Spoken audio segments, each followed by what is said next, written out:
that Steve Bannon was running an operation where clients could request voter suppression messages, which they would then pay for. We're talking about a very different kind of circumstance than somebody just saying, well, don't vote for so-and-so. So I think you understand the differences. Mr. Wiley, you obviously have an awareness of the use and misuse of massive amounts of data. So I want to ask you this. The U.S. Immigration and Customs Enforcement has proposed a new extreme vetting initiative, or life cycle vetting. Their plan is to hire a contractor to exploit publicly available information such as media, blogs, public hearings, conferences, academic websites, social media websites such as Twitter, Facebook, LinkedIn, to extract pertinent information regarding targets, to determine who will be a productive member of society and who will commit crimes and terrorist acts. We're talking about people who are wanting visas to come to our country. So according to the nonpartisan Brennan Center for Justice, ICE's plan would automatically flag people for deportation or visa denial based on the exact criteria from the original Muslim ban. So it was the original Muslim ban of the president that set up this extreme vetting program. And so do you think that that kind of prediction of human behavior as to whether somebody is going to become an upstanding contributing member or whether that person is likely to become a terrorist or become a criminal is even possible from the sorts of information that could be available to the U.S. government? So 2 points to that. There is no universal definition of a bad person, and therefore it is a social construct, and it is laden with people's moral judgments. So there is no mathematical way to determine whether someone is a bad person in the abstract, in the sense that there is no universal definition of a bad person. So the second point that I would make, though, is that just because you are using data science and mathematics, you could have the most advanced neural network made yet. But if the underlying training set for that algorithm uses systemically biased information, so for example, if you're looking at criminal justice statistics and you have a model that ends up predicting that this particular African American is more likely to commit a crime because more African Americans end up in prison, you create an algorithm which is simply reflecting social and moral biases of the data sets and the people making it. I think that the predictive value of what the government is pursuing is very questionable and problematic in terms of all kinds of issues, privacy, you name it, and the accuracy and the validity of that kind of initiative. And yet they are pursuing it, by the way. So I think it's very problematic. Professor Hirsch, would you agree that the government getting their hands on all this kind of information so that they can determine whether somebody would commit crimes or somebody's going to become an upstanding citizen? Does that even make sense to you? No. Thank you. Yep. Thank you, Mr. Chairman. Senator Booker. Thank you very much. Mr. Wiley, I have a lot of concerns about how these platforms can be used to pit people against each other. One of the greatest values of America is this idea of indivisibility, that we have the lines that tie us together are stronger than the lines that divide us as a country. And this morning when I woke up, I listened to the New York Times podcast, which was all about Sri Lanka. The headline is "When Facebook Rumors Incite Real Violence," and it was about how the platform Facebook was being used by sinister forces to incite hatred between groups, fear between groups, and ultimately violence in this circumstance. I was just so deeply disappointed and angered when Nigel Oakes, who's the founder of the SCL Group, as you wrote, would say things in a recorded conversation where he's it's things like this that resonate. Sometimes to attack the other group and know that you're going to lose them is going to reinforce and resonate your group, which is why Hitler attacked the Jews, because he didn't have a problem with the Jews at all. But people didn't like the Jews, so he just leveraged an artificial enemy. Well, that's exactly what Trump did. He leveraged a Muslim. Trump had the balls, and I mean really the balls, to say what people wanted to hear. This is, to me, really a frightening reality, a threat to the very ideal of a nation that wasn't founded because we all pray alike, because we all looked alike, but we had a set of common aspirations and democratic principles that united this country. Our founders talked about pledging to each other, not religious alliances, not racial alliances, but our sacred honor. And I'm wondering, first and foremost, your experience with this organization that you ultimately left, did you feel that this was a manipulation of the data to prey upon divisions, prejudices, biases, inflaming them in order to produce, as demagogues often do, a certain electoral outcome? Sure. So the United States went through a civil rights movement a couple decades ago in an attempt to desegregate society. And one of the things that we're seeing now is a resegregation of society that is catalyzed by algorithms. So some people call that echo chambers. An echo chamber is where you start to receive information from one side and you stop to see information from another side, which ultimately interferes with that common fabric, because what we're doing is we're tearing that fabric apart. With respect to what Cambridge Analytica was doing, it was looking to find ways of exploiting certain vulnerabilities in certain subsets of the population, so not everyone, certain subsets of the population, to send them information that will start to then remove them from the the public forum, if you will, where they start to see more and more conspiracy theories, or they start to see more and more vitriolic messaging, and they start to internalize that messaging, and they start to discount mainstream media. And in fact, if there's enough money being spent on targeting these individuals, they'll stop seeing any mainstream media online. And from that point, they've now been removed from the public forum. And for me, that's deeply problematic, because when you look at what democracy is supposed to be about, it's supposed to be, there's an element of common experience that voters need to have in order to collectively make a decision. If you are segregating people in terms of the information space, so that one set of voters only see one thing and another set of voters only see another thing, we have destroyed the public forum. And I know from your statements, first of all, that was an excellent observation. And from your statement, you talked about leaving as they're creating videos to try to inflict hatred towards Muslims, fear of Muslims. That's correct, right? Yes. So there were videos created by the firm that were there's no other way to describe it other than sadistic and Islamophobic. And I have 30 seconds left, but just to shift. My colleague, Chairman Tillis, talked about Obama using big data to rally voters, which I think is, I'm somebody that also is very interested in big data and the potentials it has, predictive analytics, how they can help us with everything from empowering police officers to you name it, and we can talk about that. But the question that was stunning to me was to use big data not to rally voters, but to suppress voters based upon their racial ethnicity. And so your testimony, am I correct that you're saying that this was a determined effort to suppress not just black votes, but the votes of Asians and the votes of other ethnic minorities? It was as I understand it, so I didn't participate on it, but my understanding was that it was to target anybody with characteristics that would lead them to vote for the Democratic Party, including, and in particular, African Americans. And it seemed that Mr. Bannon was particularly focused on black voters, suppressing African American voters. Do you understand where that was coming from? Did you have any insight into motivations there? You'd have to ask Mr. Bannon about his own views. Thank you very much. I think we have a few more minutes. Senator Kennedy, would you be open to a 3-minute round with a hard gavel at the 3-minute mark? Senator Kennedy.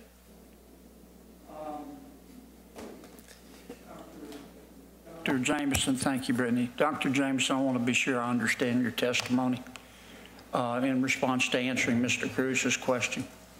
In the presidential campaign between Governor Romney and Senator Obama, of course now, yes. Now President Obama, the Facebook co-founder shared Facebook information with the Obama campaign that it didn't share with the Romney campaign, because the Facebook co-founder wanted Mr. Obama to win. Is that accurate? I didn't mean to say that.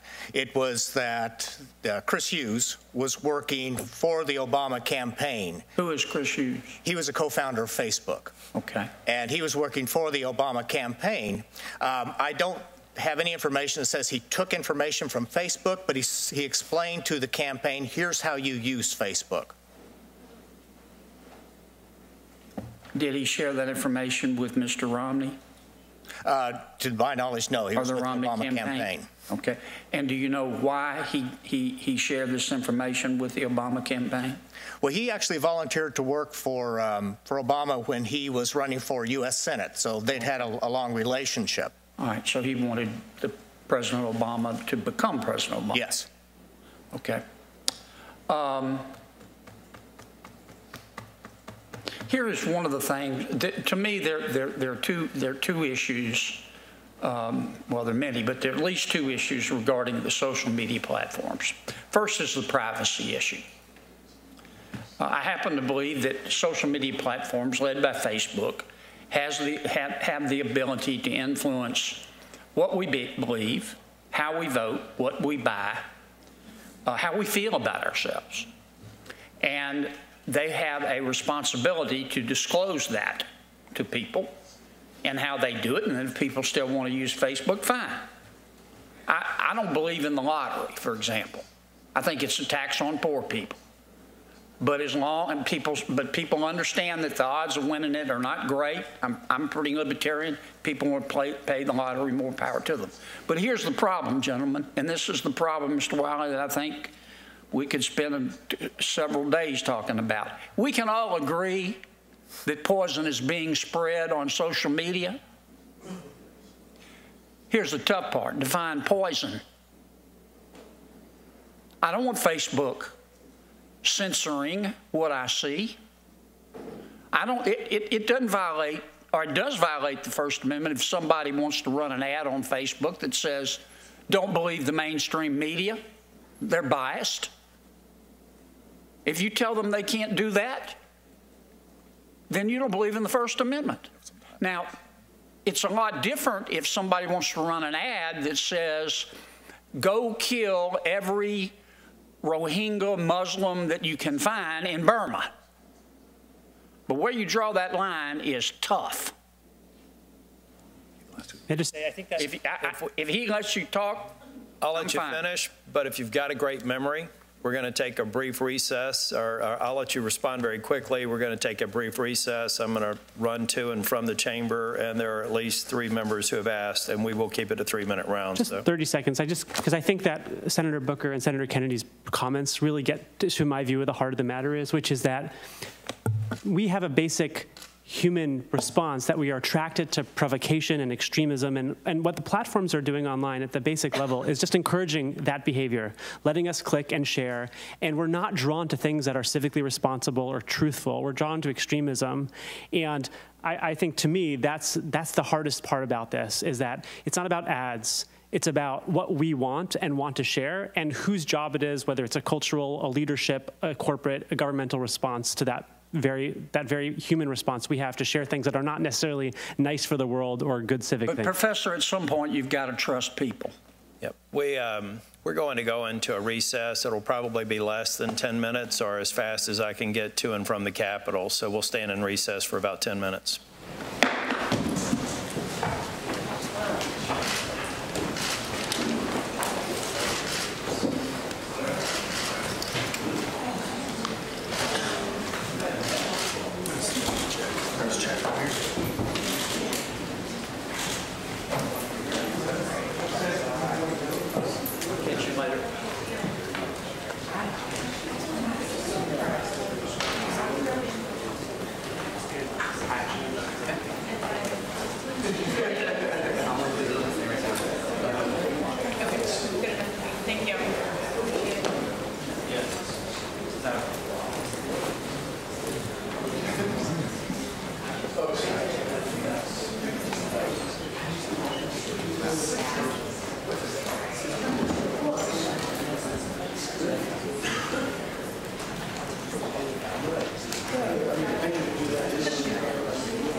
Again,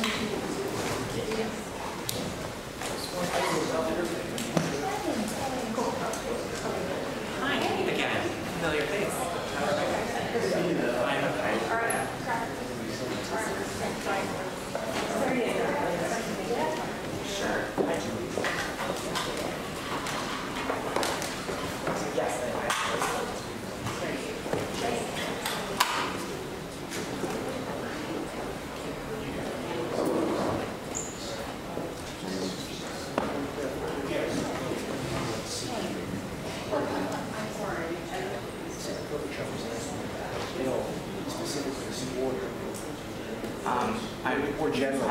I'm not a citizen of the United States. It's not my place to endorse particular legislation one way or the other.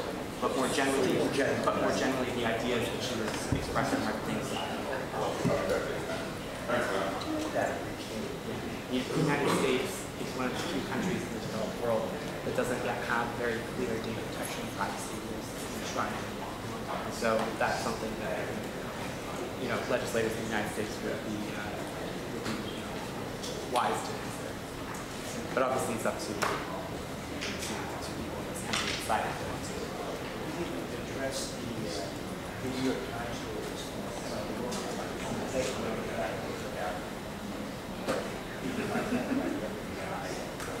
Justice Department gives a statement. I'm contacted by the FBI and the Department of Justice, and I had preliminary discussions with them. I've met with them, and I intend to continue those discussions or provide them with the substantive evidence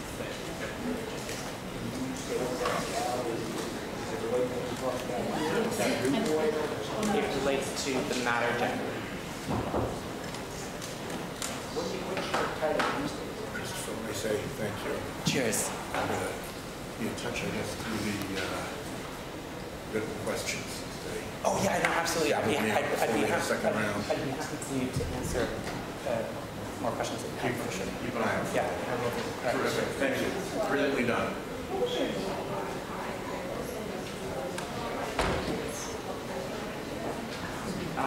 Well, it's not about whether it's Republican-led or Democratic-led. It's about starting to have a conversation that hasn't yet been had about the future of online platforms and how they affect people's lives and the safety and the integrity of the processes around the world. And that's a really important conversation.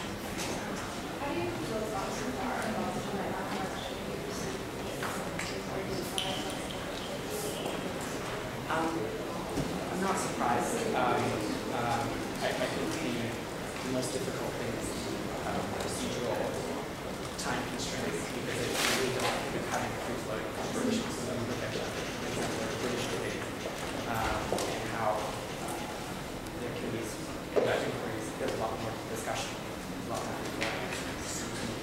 You have time to elaborate on the outside of but I think it's very good that there has to be if you have more questions, feel free to send them.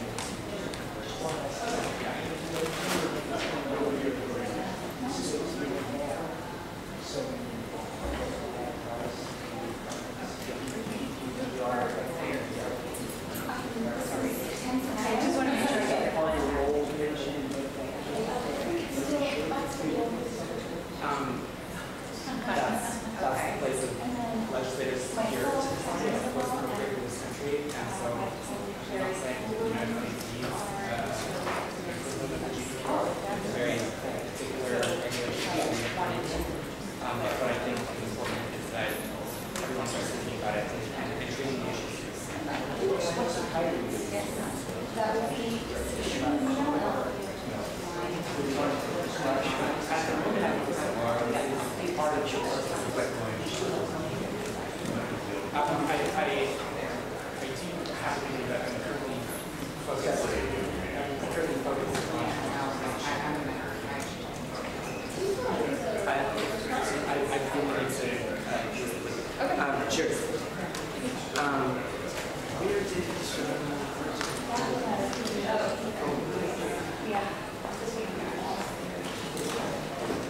So, just to be clear, let's do suppression. Oh, okay.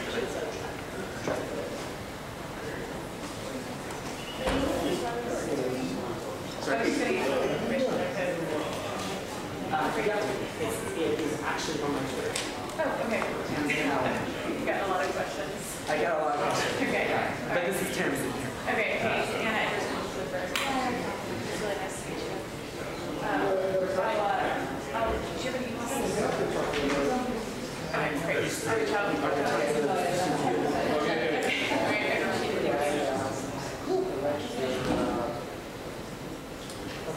much time do I have? Okay, so really I don't play over.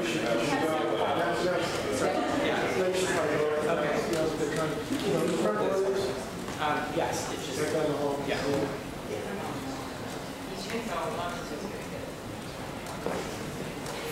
All the media.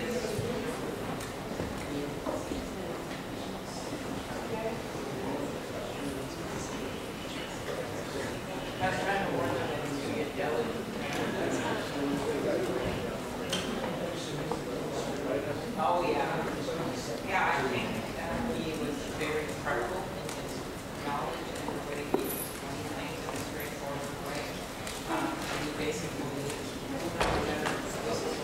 right in the middle of it, just saying these companies are going to police themselves, meetings and rules and so on.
And from what I've been told from the officers that went inside to search the school and then evacuate the students and the faculty that were left in there, they did exactly what we asked them to do during the training.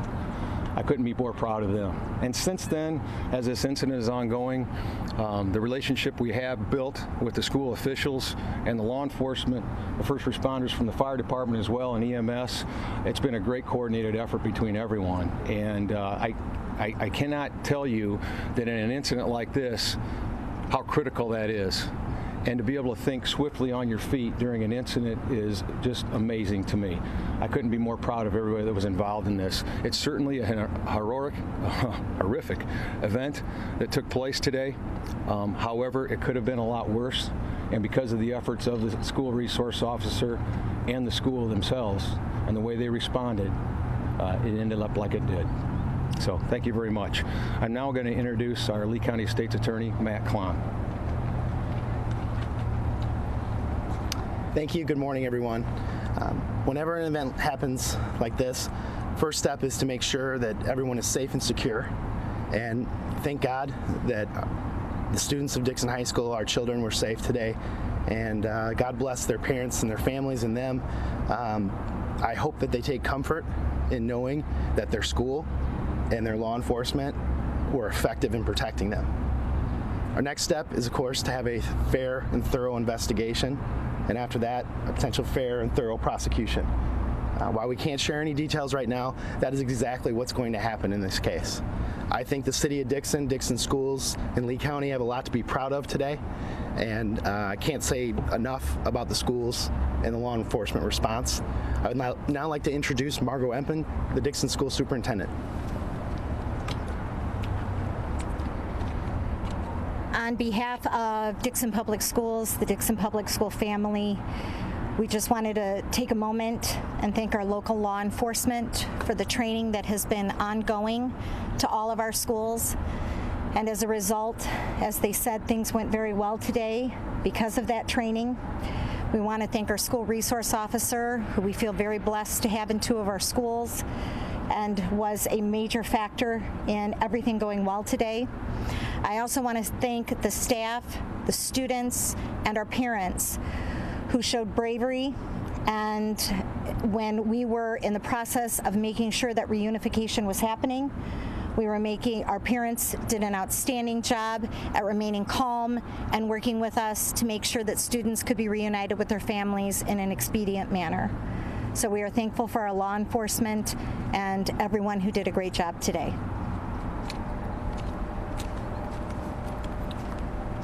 That is going to conclude our press briefing.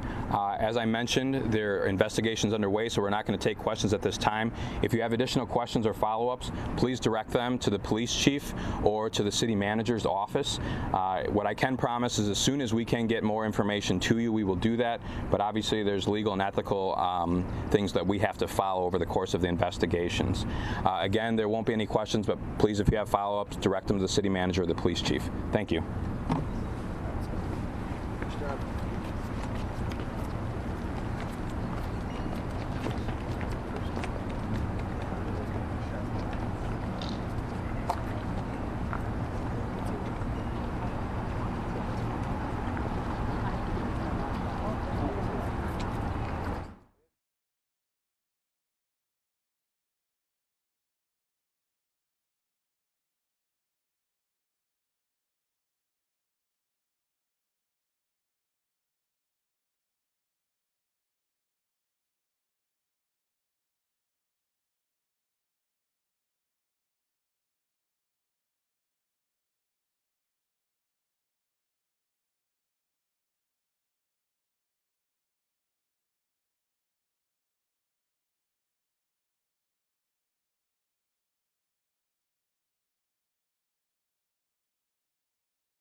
And welcome everyone here live to News and Now as we take the top stories and feeds from across the country and right here in Arizona. Welcome to News Now. We have you covered here today as always.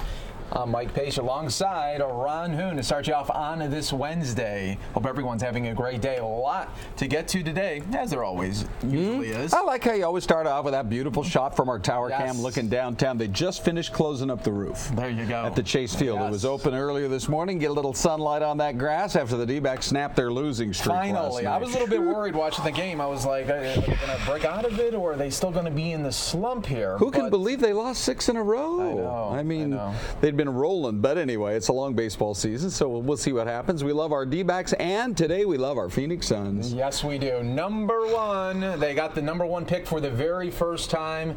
You got to love that, huh? Mike, I thought there might have been something in the fine print of the NBA bylaws that didn't allow the Suns to ever have a number 1 pick. Right. Because we've never had one in 50 years. No, you just never know. And the famous case, of course, was with Kareem Abdul-Jabbar, who originally was a UCLA basketball player named Lou Alcindor.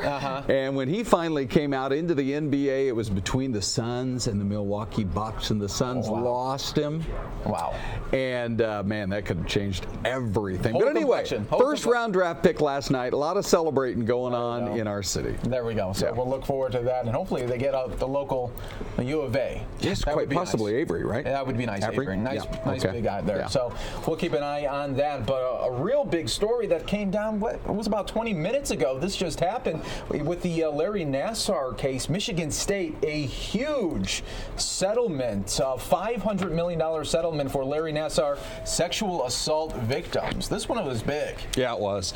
And so of the $500 million, my understanding is that more than $400 million of it goes to those claimants, about 300 young women who had come forward to tell their really heartbreaking stories of abuse coming from this disgraced doctor, and that there's still tens and tens of millions included in the settlement to go to other victims that may be coming forward in the future.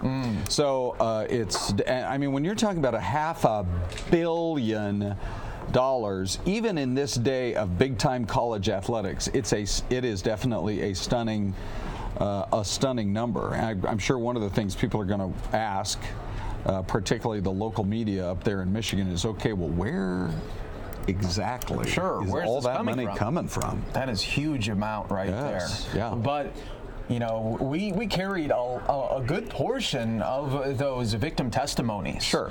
And when you heard that it was just girl after girl, young girl after young girl, talking about what they went through, and it was just heart-wrenching. Yeah, it really was. And just, you know, just so disturbing that this one guy could do so much damage to so many promising young athletes in a vulnerable state where, you know, they're going in for, you know, what they believe to be, you know, treatment, examinations, etc., from a trustworthy doctor, and then the next thing you know, horrible things happen. So Nassar already gets, you know, he's already got his form of justice meted out, talking about so many years in prison he may never get out. And then this second part of the story comes out today. So good for those victims for being willing, knowing how emotional it was going to be, to come forward and tell their stories. Yeah, that was the hardest part that they had to do, and they all stuck together, and well, now the world knows. Yep. So there we go. So we'll keep an eye there on that story as well. But folks, now, as we take a look at downtown Phoenix there, I want to go way up, though. Not even by Camelback. That's way up. Let's go all the way up. We got I see. We got another spacewalk. I see where you're going with that. It's kind of like earlier today during the news over on right next door on Channel 10 on Fox 10. I said to Corey, all right, thanks for giving us the 411 from here on Earth. Right. Right. With the weather. Now we're going to go way up. Yeah. So did we? These pictures from NASA, they first started coming in this morning. I think they must be getting close to done because they first started coming in around 5 this morning, and we were told it was going to be a 6.5-hour spacewalk, and they usually keep it pretty close to on time. Sure. Yeah. It's just amazing that we get these live images here, and I always say this, that there's, well, as I'm saying it sometimes, but the shot is always so good usually. Yes. That, I mean, there's a couple places in my home that I don't get good cell reception, and that's on Earth. That's right. You're like, if they can get a signal out of the International Space Station hundreds of miles up there above the Earth, how come I can't get a pretty good cell phone signal from 32nd Street and Thunderbird? Right. There you go. But you never know. Well, that's why they are the NASA engineers, and they can come up with that stuff. No doubt there for us. All right, in other big news, a lot of people saying, well, is it going to happen after North Korea the other day says, hey, we don't know if it's on right now between the summit between President Trump and Kim Jong-un. There are so many different angles, Mike, to pursue on this that, I mean, there's a lot to discuss. One is that, it says the United States will also have to undertake careful deliberations about the fate of the summit in light of the provocative military ruckus jointly conducted with the South Korean authorities. So, first of all, let's just point out that it is traditional for the North Koreans to always complain about these joint military exercises. Now, the interesting thing is that North Korea and South Korea, in anticipation of the summit with President Trump, signed that peace deal. Yes. You know, so that should have some sort of bearing on the overall kind of status of where things stand on the peninsula right now, particularly with the reports that the North Koreans have been seen dismantling that nuclear site, right? That report had come out yesterday. So what can the U.S. now do, or is the U.S. even interested in showing some reciprocal form of goodwill to the North Koreans regarding the steps that they had taken? A couple of thoughts.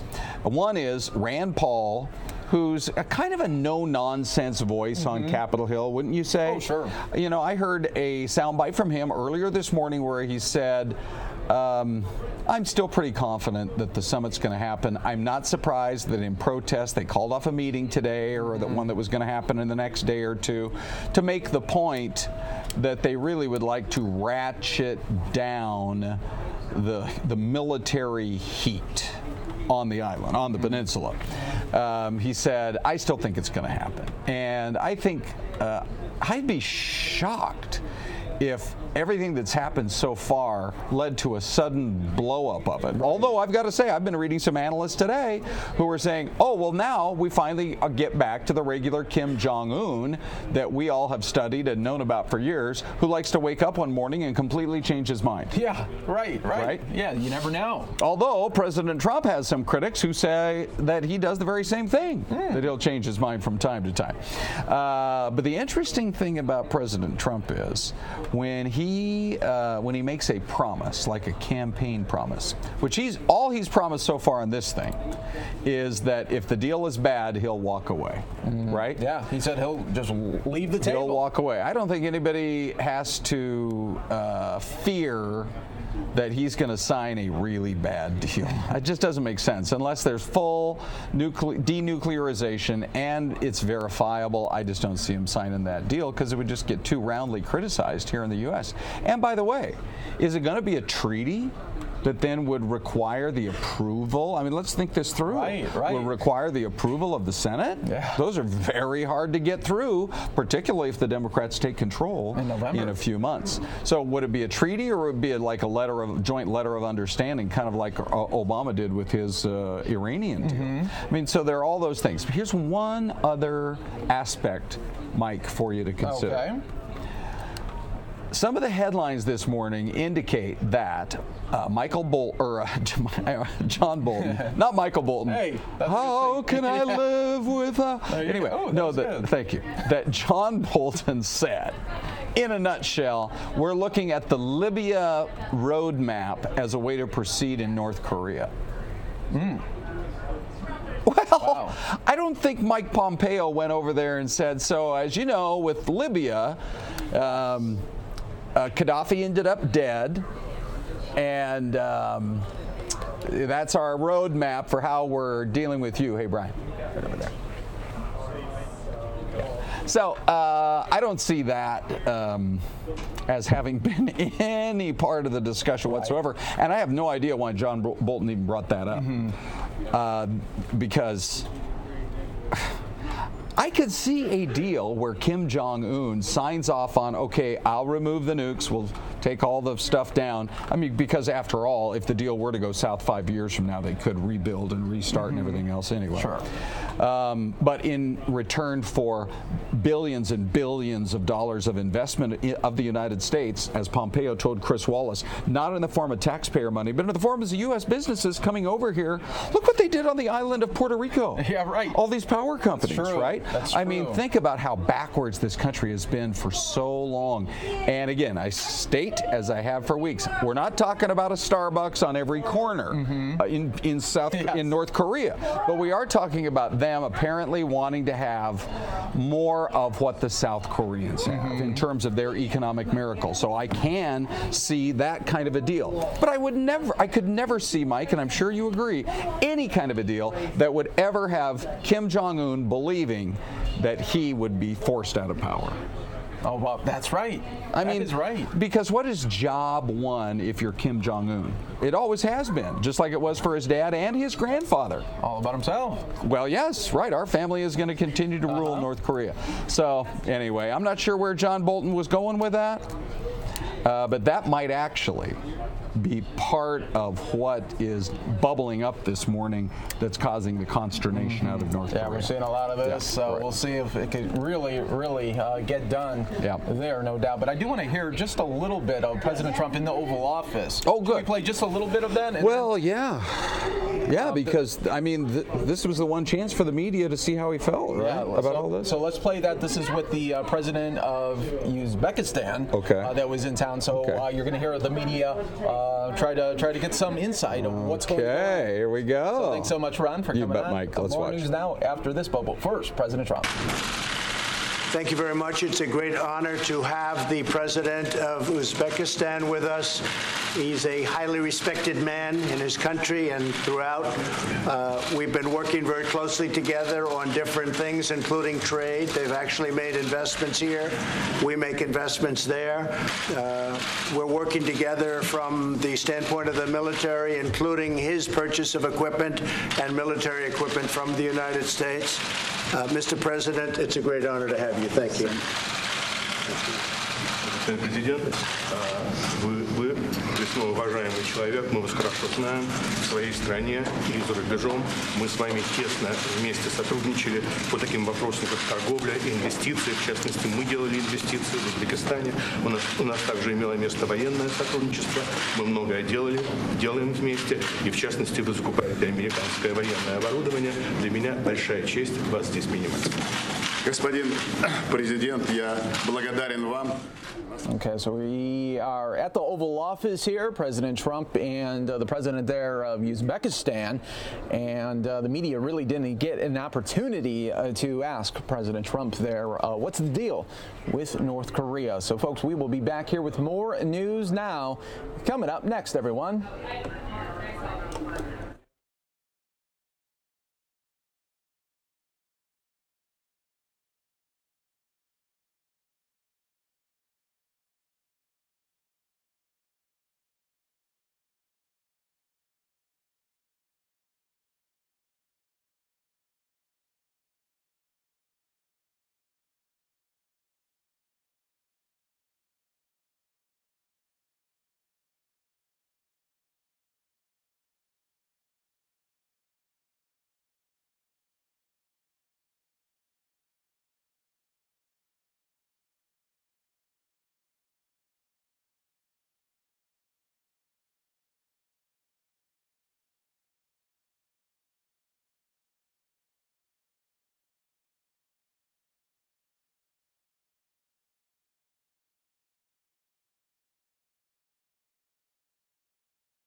And welcome back, everyone, here live to News Now. You take a beautiful look at downtown Phoenix. Hey, it is just another Chamber of Commerce day here in Arizona. Don't we have so many of these? It's beautiful.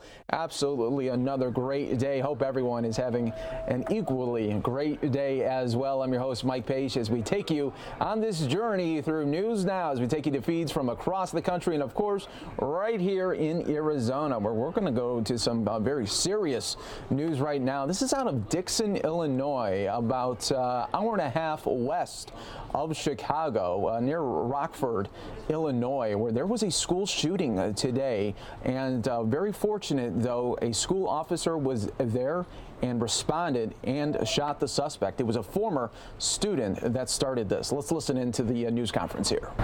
And from what I've been told from the officers that went inside to search the school and then evacuate the students and the faculty that were left in there, they did exactly what we asked them to do during the training. I couldn't be more proud of them. And since then, as this incident is ongoing, the relationship we have built with the school officials and the law enforcement, the first responders from the fire department as well, and EMS, it's been a great coordinated effort between everyone. And I cannot tell you that in an incident like this, how critical that is. And to be able to think swiftly on your feet during an incident is just amazing to me. I couldn't be more proud of everybody that was involved in this. It's certainly a horrific event that took place today. However, it could have been a lot worse. And because of the efforts of the school resource officer and the school themselves and the way they responded, it ended up like it did. So thank you very much. I'm now going to introduce our Lee County State's Attorney, Matt Klon. Thank you. Good morning, everyone. Whenever an event happens like this, first step is to make sure that everyone is safe and secure. And thank God that the students of Dixon High School, our children, were safe today. And God bless their parents and their families and them. I hope that they take comfort in knowing that their school and their law enforcement were effective in protecting them. Our next step is, of course, to have a fair and thorough investigation, and after that, a potential fair and thorough prosecution. While we can't share any details right now, that is exactly what's going to happen in this case. I think the city of Dixon, Dixon schools, and Lee County have a lot to be proud of today, and I can't say enough about the schools and the law enforcement response. I would now like to introduce Margot Empen, the Dixon School Superintendent. On behalf of Dixon Public Schools, the Dixon Public School family, we just wanted to take a moment and thank our local law enforcement for the training that has been ongoing to all of our schools. And as a result, as they said, things went very well today because of that training. We want to thank our school resource officer, who we feel very blessed to have in 2 of our schools, and was a major factor in everything going well today. I also want to thank the staff, the students, and our parents who showed bravery, and when we were in the process of making sure that reunification was happening, our parents did an outstanding job at remaining calm and working with us to make sure that students could be reunited with their families in an expedient manner. So we are thankful for our law enforcement and everyone who did a great job today.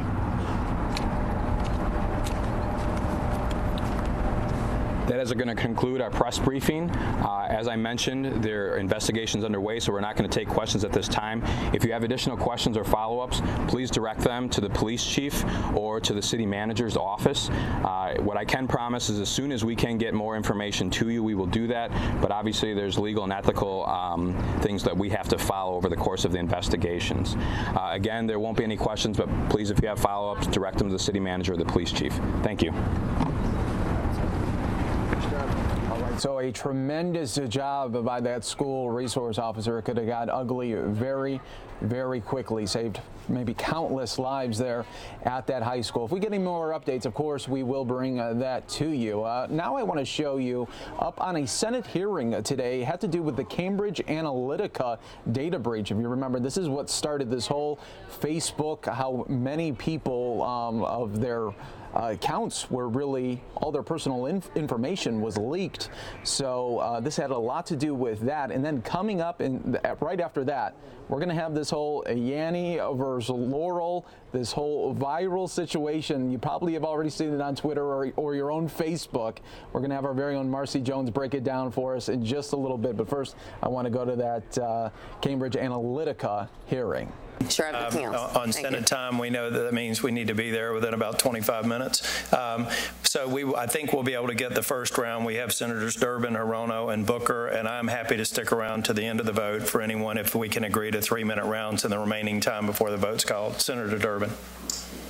Thanks, Mr. Chairman. Thanks to the witnesses. Let me say initially, Senator Harris, I thought your presentation on the issue of privacy was spot on. It really described what we are about, at least one of the things we should be about. I asked a question of Mr. Zuckerberg, whether he felt comfortable telling me the name of the hotel he stayed in last night. And after a couple minutes or seconds of hesitation, he said no. I've asked a lot of questions in the Senate. That one got a lot of attention, I think because it really got to the heart of the issue in terms of Mr. Zuckerberg and his own feeling about personal privacy and where he would draw the line. We know, of course, from what Senator Harris has said and what we all know from life experience is the last hotel I stayed in is probably a matter of some record with my name attached to it somewhere. Who knows? But privacy is a critical issue here, and the right of Facebook or any entity to use my information without my express permission, I think, is over the line. I said to Senator Cornyn, my friend, I met it earlier when he said that he thought consumers were aware when information was being gathered on them, that I'm sure he's wrong. We have now put a little piece of electric tape over the camera on my laptop. Good. Most people do now because they're being watched and they may not even know it. But there are two other issues here that I'd like to spend a moment addressing. And one of them relates to Mr. Nix. Mr. Nix is a British national, is that correct? Yes. And he was clearly involved in some of the campaign activities of Cambridge Analytica. He was the CEO of the company, so he was the point person for all of the clients. And he often made the presentations and recommendations to those clients. And the Federal Election Commission says expressly that regulations prohibit foreign nationals from directing, dictating, controlling, or directly or indirectly participating in the decision-making process of any person with regard to any election-related activities in the United States. So there is a red flag or red Union Jack, whatever you want to call it, that should make it clear that we're in a territory here that it may be a violation of law. You have said that the involvement of Cambridge and successor organizations and Russia came after you left. Is that correct? Sorry, can you clarify slightly what you mean by my experience is direct as it relates to Lukoil, as it relates to understanding the research that was being done in terms of the focus groups and all of that. But in the use of information by the Russians in the election campaign. Oh, I'm sorry, I misunderstood. Yes. That was either happened some other place or after you had left Cambridge Analytica. Yeah, I was not aware at the time that there was activities in Russia to influence the United States elections. So I would just add that to the second category. The first question, privacy. The second question is the involvement of foreign nationals in the United States campaign, whether Mr. Nix personally or Russia as a country trying to influence the impact. The third has been brought up by my colleagues and I think gets to the heart of another very important issue, and that is the issue of the secrecy of this activity. The fact that we know that Mr. Mercer was engaged in this is because of something called open secrets and other sources that weren't disclosed in the ordinary course of business in this. And did you have any guidance from Cambridge when you were there in terms of the secrecy of the clients that you were working for? So to your first point about non-U.S. nationals working in U.S. elections, Cambridge Analytica received formal legal advice, and which I've disclosed to the media. And that legal advice did make clear that the company should not be sending non-U.S. nationals to work on American elections. And with respect to the secrecy, everybody had to sign a non-disclosure agreement, a very thorough. Right, everybody. So that was a little bit of that Senate hearing on the Cambridge Analytica. I mean, once again, taking a live look here at downtown Phoenix, and now it's time to see what's really trending on the internet. We heard some of that from Facebook, but this is more than Facebook. This is more than Twitter. That's why we brought on... This is worldwide. This is worldwide. This is why we brought on our very own Marcy Jones to break down the very latest trend of what's going on and why is everybody asking, is it Yanny or Laurel? Nobody knows. I would love to figure out how no one knows. I would love to figure out how this came up, but it did, and now the world is divided. Okay. And it's not an exaggeration. Seriously, if you ask people, they're very passionate about what they heard. So basically, you'll all remember the dress, right? The infamous dress. Was it white and gold? Was it blue and black? People are very passionate about that. Now this is the auditory version of that. This really now checks your hearing. Yes. And you hear it one time and you're like, okay, I got this down. Some people are saying that it's changing now, that they're hearing it over and over, which has never happened to me. I've always been Team Laurel. You're Team Laurel. What about you? Well, when I first heard it, I said without a doubt, it's Yanny. It's Yanny all day, and I listen into it now. It's Yanny now. How? Okay, so tell me how you hear Yanny. Like, is it like Yanny, or like how are you hearing it? It goes Yanny. Okay. I can see very where Chicago, yes. You know. Yeah. Illuminati. Yanny. Yeah. Right. Okay. So we get this, but some people are saying it's not Laurel, it's not Yanny. They think, we have our fabulous photographer Mike is saying that he's hearing Gary in some, so but like Gary, and it's like, how are you? Yes. But this is amazing, and there are different versions out there, but we're gonna play for you the real version, right? So let's play it for everybody, and so you can play at home. Yes. This is fun. You can play along at home, and tell us what you think. Tweet us then. You gotta tweet us and tell us which one. All right. So here we go. Let me play it here for everyone. Let's end the debate now. Laurel. See, I'm going Yanny. I'm Laurel. Wow. 100%. Hashtag if it isn't Laurel, it isn't right. That's what I'm going with. Laurel. There has been some science behind this, okay? It's not just fun and games on the internet. Yeah. There's actually an expert from University of Arizona, which I can't think of a better school to have an expert from. Which we will be talking to soon. Yes. Yes, coming up. Yes. In the next 10 minutes. So he's been giving his expert opinion on things, and people are like, why does everyone have a differing opinion on this? And he said it's multifaceted, but basically the main ones are, it's a poor audio recording, okay? So automatically it's a little ambiguous. Yeah, you can a little hear distorted. So let's say you're in a haunted house, you hear a leaf fall, someone's like, I heard a ghost for sure, I heard whispers, I heard this, and you're like, no, that was clearly a leaf. Sure. That's the kind of ambiguity we're talking about here. Second of all, people with hearing, you pick up on different decibels. Some people only focus on high, some people only focus on low. Yeah. So because of the inflection, how it's like Laurel, or for you, Yanny. Those people only pick up on certain things, so to them, that's what they're hearing.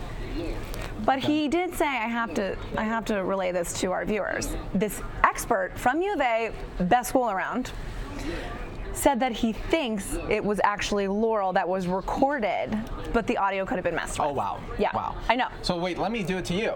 Okay. What do you hear right now? Yanny. I hear Yanny. Okay. Very clearly. That's what I said. Now say Laurel. Laurel. It's a very clear difference. Okay. See, I would not be good at going viral. Yeah, but you're right next to me. That's very clear audio. That's true. It's not ambiguous. Now, here's the thing. Some people are slowing it down too, adding effects. It's like, come on, guys, let's keep this clean. Couples tonight are going to be playing this for each other, and you know what's going to happen? Yeah. The significant others are going to be like, you better hear my name. You better hear my name. I know. I want Nikki. I know. I was seeing guys were tweeting, this is my defense now when my girlfriend's like, why didn't you clean the dishes? They'll be like, oh, I didn't hear you clearly. I thought you said play Fortnite. Yeah. By the way, you're the Laurel girl. Yeah, yeah, right. I know, exactly. So wow. there's going to be a lot of people sleeping on couches tonight because they don't agree if it's Laurel or Yanny. So we asked a couple folks at the airport, however, what they thought, and it was very interesting to hear the opinions. Yeah, let's listen to that. And thanks so much, Marcy, for breaking it down. And you never know what's going to trend next. The great debate. That's why Marcy comes and breaks it all down for us. Here we go. This is from the airport a little bit ago. In real life, right here in the food court, there's a Laurel section and a Yanny section, and the Yanny section is the losers that I have to say. Okay, I'm here with Matt. Matt, what do you hear? Go. What do you hear? I'm Team Laurel. Yeah, of course. Why? Not because even you're a question. Sane person. Yeah. Not okay. even a question. Thank you. Hi. Hi. How are you? Good, what do you hear from here? Do you hear Laurel or Yanny? Yanning. What? Get out of here. Were you dropped on your head as a child? Let's go over here. Okay, let's see who else we can find. Hi. How are you? You're so handsome. What do you hear, Laurel or Yanny? Laurel. Yeah. Oh, Yeah. Okay. Good. You're on the right side. The right side. Right side. Okay. We're keeping tally back here, Mars. Just so I'm so glad. Yeah. Well, there we go. So far. Oh, U of A man. Hi. Do you hear Laurel or Yanny? I don't know what Laurel Yanny is. Nobody does. But what do you hear? I hear Yanny. Oh. Well, sir. Man. I'm disappointed. Say talk Laurel. him I'll into give it, you $1. Laurel. Laurel. Now we heard. Give that man $1. That's okay. Hi. 2-2. Have you heard about the Laurel and Yanny debate? I haven't. What? You're a millennial. Okay. Do you hear Laurel or Yanny? Laurel. Good girl. Yes, you do. Excellent. This is good for us. Hi. Lexi heard Oh no. Oh, Yanny. he doesn't hear anything. Okay, hang on. Hi, ladies. Question: have you heard about the Laurel Yanny debate? Yes. Okay. What do you think it is? Laurel. Yes. Yeah. It's Yanny. I hear Laurel. Because you're a smart, strong, Smart person. Drink your coffee. I wouldn't mess with her. I love her. Question: do you hear Laurel or Yanny? Laurel. Yes. Very clearly. Yes. Anybody who says Yanny's Yanny going down. crazy? Yes. Yeah. Yeah. Okay. I know. I heard that Harvey Weinstein hears Yanny, so I mean I don't want to be on his team.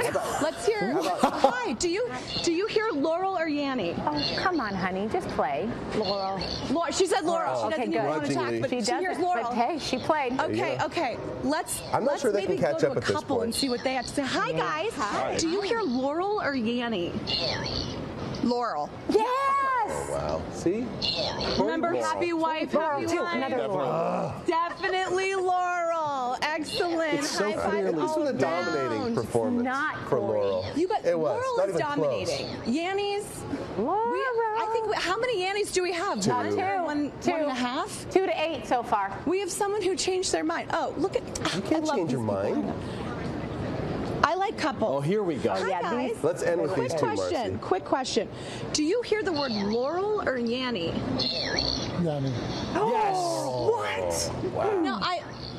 Now, That was an aggressive do you mark hear you just made. Laurel or Yanny? Yanny.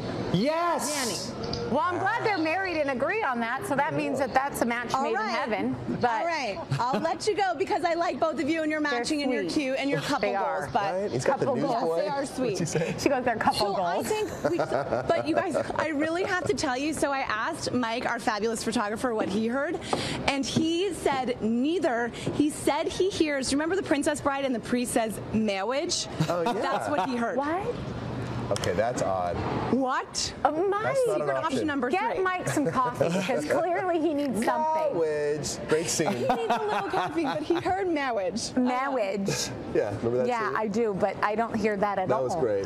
That is. Can you you proved our just point. hang out and play with people out there again? That was fun. We should just do various news stories All and just morning. throw out Yeah. to Marcy and have her just chase people. All right, you gotta love that. Thanks to our very own Marcy Jones for being such a great sport and asking people what they thought and what they heard. Well, coming up next, we are going to hear from the professor of speech at U of A. He's going to say why some people hear Yanny and some people hear Laurel. More news now, everyone. Coming up next.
All right, Brad, and can you hear me? I can hear you, yep. Okay, great. Well, we're just a minute away, and we'll have some fun with this. Thanks so much for doing this. I appreciate it. Okay, sure.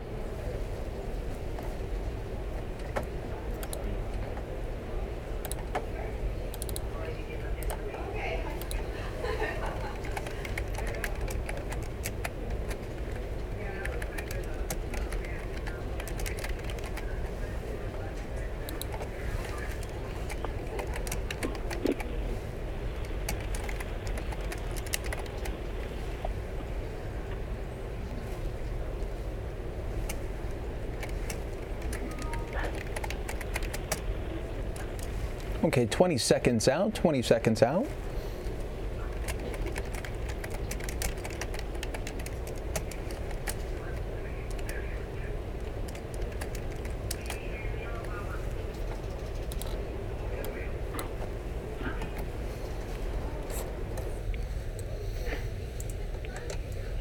All right, everybody, welcome back here live to News Now as we take a live look here at downtown Phoenix. Hi, everybody. Mike Page here. Welcome back here to News Now. Well, in the last segment, we were talking about the whole Yanny versus Laurel debate and asking people what they hear. And if you didn't get to hear that, this is the viral sensation that is happening right now. Let me just play it for everybody one more second here. Laurel. So some people hear Laurel, some people hear Yanny, and that's got a lot of people talking. This tweet alone has 11 million views.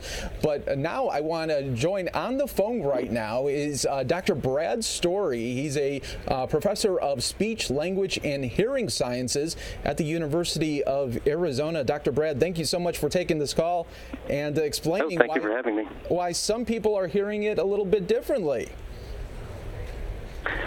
Well, so, yeah, this is a recording that, I don't know what the origin of it is. It's a fairly low-quality recording that's probably been recorded and copied many times. It's also been subject to some compression algorithms that occur whenever you post anything online. But what I did is I took the waveform and did an acoustic analysis on it and looked at the primary acoustic features that give rise to certain speech sounds.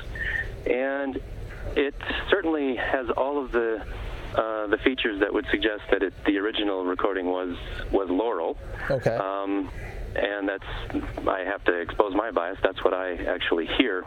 But what those features are, what they consist of, is that there are a family of frequencies that we produce when we talk by moving our tongue and our jaw and our lips around. There are three of those that we use primarily to encode language into speech. And for an L and an R and an L, like in Laurel, the third one of those frequencies starts high, it drops for an R, and moves back up to be high. And if you look at this in a pictorial view as spread over time, it has this kind of U shape. The word Yanny also has a U-shape-like feature, but not the third resonance, the second resonance. But they're in very similar places in terms of their frequency range. And so I think what's happening with the ambiguity that exists in a low-quality recording is that some people, depending on your how you're primed in terms of before you listen to it, could confuse those two U shapes, and one becomes, for many people, becomes Yanny, the other is Laurel. Oh, okay. Yeah. Now that's what I hear Yanny. That's what I personally hear. Now, why are some people, you think, hearing? One time they'll hear Laurel, and then if they listen another time, they'll hear Yanny. Why is that sometimes changing up for them? Well, it's one of those. It's this acoustic feature that is so similar across those two possible words that it doesn't take much in the way of repriming yourself to start to be able to hear the other one versus to hear Yanny versus Laurel. It's these words are. This is obviously a single word taken completely out of context, and you're just getting it once or twice, I guess, is in the recording. If you place those words back in an original context, say in a sentence, where the sentence was referring to someone named Laurel, I doubt that there would be any ambiguity. But we have, since we're getting just the one word, we're getting all the information that somebody happens to have packed in their brain coming down to interpret that pattern that's coming into the auditory system.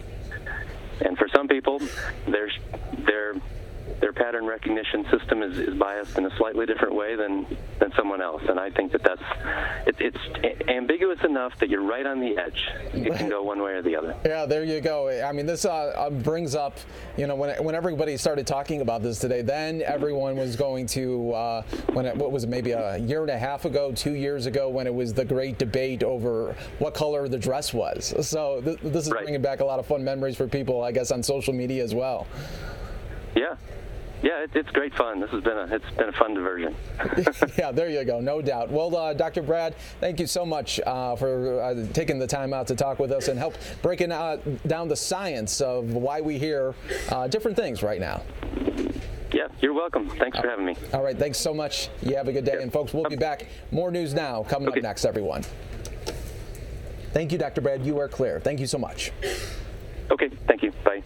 Bye-bye. Can we do more on this? Hey. Have you done spacewalk yet? Yeah, I hit it with Ron. Oh, you did? Top of the show. Oh, okay, cool. It's something you may want to dip into if you're looking for something. Is there audio on it? Oh, let's listen. Oh, there is. You may want to show some of that off and on. Yeah. Just because if you have nothing. Yes. So 11:30, Sologamy. You saw what it's about? Yeah. People marrying themselves, really. Wow. But if you remind me, I'll grab Dan. Okay, yeah, I'll definitely take. Thank you. Yeah. What else?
And welcome back here to News Now. Say hi, astronauts. We see you up there doing another spacewalk, about a 6.5-hour spacewalk mission there at the space station. Always cool to see. We'll check on that coverage a little bit later here on News Now. Sometimes the shot goes away, sometimes it comes back. You never know. There's so many miles away from us. It's amazing that we're even getting that signal. Hi, everybody. Mike Page here. Continuing back here on News Now, bringing you the top stories and headlines from across the country right here on News Now. And of course, when breaking news does occur as well, you know we got you covered right here on News Now as well. But we are going to now go out to Washington right now. We're going to go out to the Capitol where House Republicans just wrapped up their news conference. Let's listen in for a little bit, everyone. And it works to move. This is a Fox 10 News Alert. All right, well, that is not the news alert that we wanted. So we will bring it back to you just here in a minute. Let me bring that to you right here. And it works to move this country forward. It couldn't be coming at a better time. The economy is growing. In addition to the 6 million jobs that are open now, there are new jobs being created every day across this country. There is a gap between those work-capable individuals out there, 18 to 59, the skills they have or don't have, and the skills necessary for these jobs. We're going to empower the states to bridge that gap because I think that's where the best work gets done in this arena. So I'm excited about having this conversation with anybody about what we're trying to do on a legitimate, on an honest basis. As Kathy said, a lot of misinformation in the arena. Been working to try to quiet that down. Last night in the Rules Committee had an interesting exchange with a colleague from California who said a lady had contacted her office, was trying to figure out how she could help a food bank. She had been on SNAP. She and her husband had gotten jobs. They were now making enough money to be above the level of needing SNAP. They were now in a position to try to help other people. And so they were trying to figure out how they could help the food bank that had helped them during those time frames. And I looked at her and said, man, that's the exact scenario we want. That's the win we want. That's the impact that we're trying to create with these SNAP changes. Thank you very much for sharing that with us, because that's exactly where we want to go. And now our job is to try to continue to get that message out moving forward. So, Kathy, thank you for letting me be here this morning, and I appreciate my colleagues' support on getting this done. I want to thank Chairman Conway and his committee for the work that they've done to produce a farm bill that addresses the needs of our farmers, what we need to do to make sure that the United States can maintain the world leader in supplying good, healthy food to not only America, but also the world.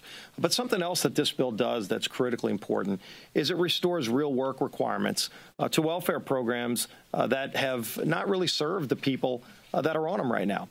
If you look at where we are today with unemployment going down, we're at our lowest levels in almost 20 years because of the tax cut bill that we did, because of the work we've been doing with this president to rein in the regulatory state that was out of control. We now see companies looking to hire workers, and that's a great thing. But at the same time, we also see a record number of people, a ballooning number of people on SNAP. Back in 2000, when we had those lower levels of unemployment, we had 17 million people on the SNAP program. Today, it's over 41 million people on that same program. And so what we want to do is restore that value of the dignity of hard work and to get back to prosperity instead of poverty. The reforms in this bill are critically important. So I commend Chairman Conway and his committee for the work that they've done. We're now working to get this bill through the rules process, through the committee, but through the amendment process, but ultimately to get a farm bill that addresses the needs of this country and reforms this broken welfare program to restore work requirements back in place. Finally, I want to mention that this is National Law Enforcement Week, and I surely know the value of what our law enforcement officers mean to us, to provide safety to us, to our country. Especially proud of the great work that the United States Capitol Police does, and I was really touched by a special tribute earlier this week where David Bailey and Crystal Griner received the Top Cops Award, a really prestigious national award. They saved the lives of so many of us, and they risk their lives every day. All of our law enforcement do all around the country, and I think it's great that we're taking a week to celebrate them and to put some bills on the floor that are really important to further protecting our men and women in uniform who protect us every day. I want to touch a point that Steve just ended on with National Police Week. If you watch Steve stand up here, he's alive today because of those police officers. A number of members in Congress and Senate are alive today because they engaged in a situation that was very difficult. That doesn't happen just here, but it happens around this nation, and we cannot thank them enough. And as you see them walking throughout the city, I see them wearing their badge. I think we all should feel great gratitude and thank them for their service of what they provide to all of us. I do want to touch on a few items. As we've gone through this new majority with the new administration, it's important to always put the metrics out and measure where we are. At 3.9% unemployment, the lowest it's been in 18 years. For every person that's going to go away to college, they're going to enter probably one of the strongest workforces to get a job any time in their history. Unemployment claims at a 44-year low. That's more than 4 decades. More than millions of bonuses are sitting out there. One company, more than 1 million employees get an extended maternity leave. 48 out of 50 states have a lower electrical bill because of the tax cuts. You look at some of the movement we've been able to do already in the VA. GI Bill. No longer is it set for just 15 years, and you lose it, now you have a lifetime. All of those are great successes. When you look at what we've been able to do to stop human trafficking, this is modern-day slavery. 70% of those 100,000 Americans that get trafficked every year happen because of the internet. But you know what? The main culprit, Backpage, is shut down today and being prosecuted, thanks to the bill we were able to pass. We continue to move and work on the other legislation. Opioids. There's not one person in America that doesn't know somebody that has an addiction. Despite, just like in the tax bill, Democrats fighting us, moving these pieces of legislation, we will not stop. The Republicans will move this through Energy and Commerce and onto the floor. But this week is like other weeks, too. We continue to build on those successes. The Farm Bill comes up every 5 years. This chairman has been working on it since the last Farm Bill. Listening tours, not by a Republican, but bipartisan across this nation. Making sure that we have the food, and not just the food, but the security and the safety of what we're able to eat for the rest of the nation and the world. And part of this, yes, deals with SNAP. And what is that going to do? It's going to give those who are able-bodied the opportunity for the education and the job training to re-enter the workforce. Because we believe everybody in America should have the opportunity to succeed. I know Democrats look at it on the opposite. We have found just in the last year and a half, 2 million more jobs. This is a very good economy for people to enter the workforce, and the resources they need to make that happen in the training, this bill will allow it to have happen. We will continue to further grow to reform the VA. Chairman Rowe has a fantastic bill coming to the floor. It gives greater choice to make sure that their health care is provided and they have greater opportunities. So as we continue to build on the successes we've already seen this year, we will take each issue step by step, just as we've done before, move it through the committee, do the listening sessions before across with the nation, and at the end, succeed in solving a problem. Well, it is certainly a good time to be a worker or a job seeker in America today. You just heard some of the statistics. This economy is thriving. Business optimism and consumer confidence are at all-time highs. Tax reform has helped fuel more jobs, bigger paychecks, and better benefits. Retail sales are up, too. And I can't say this enough. Our unemployment rate is below 4% for the first time in 20 years. In fact, right now, we have one open job for nearly every unemployed person in this country. We have employers who can't keep up with incoming business because they don't have enough qualified workers. We've built an economy full of opportunities. Now we need to connect people with those opportunities so that they can make the most of their lives. That's what Chairman Conaway's talking about, closing the skills gap, closing the opportunity gap so everyone can get their version of the American idea. That is one of the reasons why this Farm Bill is just so critical. In addition to helping our farmers, this bill includes important workforce development reforms, attaching work requirements to help get people out of poverty and onto the ladder of opportunity. It will reinvest savings into education and training programs that help develop those skills that closes that opportunity gap. It sets up a system where SNAP recipients who are able to go to work can work. And if they can't, they will be guaranteed training that they need. With these reforms, we are focusing on empowering people. We are focusing on empowering people so that more people have the chance to realize their piece of the American idea. So I want to thank Chairman Conaway and the members of the Agriculture Committee. This is a critical pillar of our Better Way agenda that we talked about, that we campaigned on, that we believe in. It's a priority for this unified government, and it's yet another promise that we're committed to fulfilling to help working families get ahead. Finally, I'd like to declare something that is just so obvious. It is Laurel and not Yanny, all right? Come on. How many Laurel fans here, huh? Yeah, right? Okay. Thank you.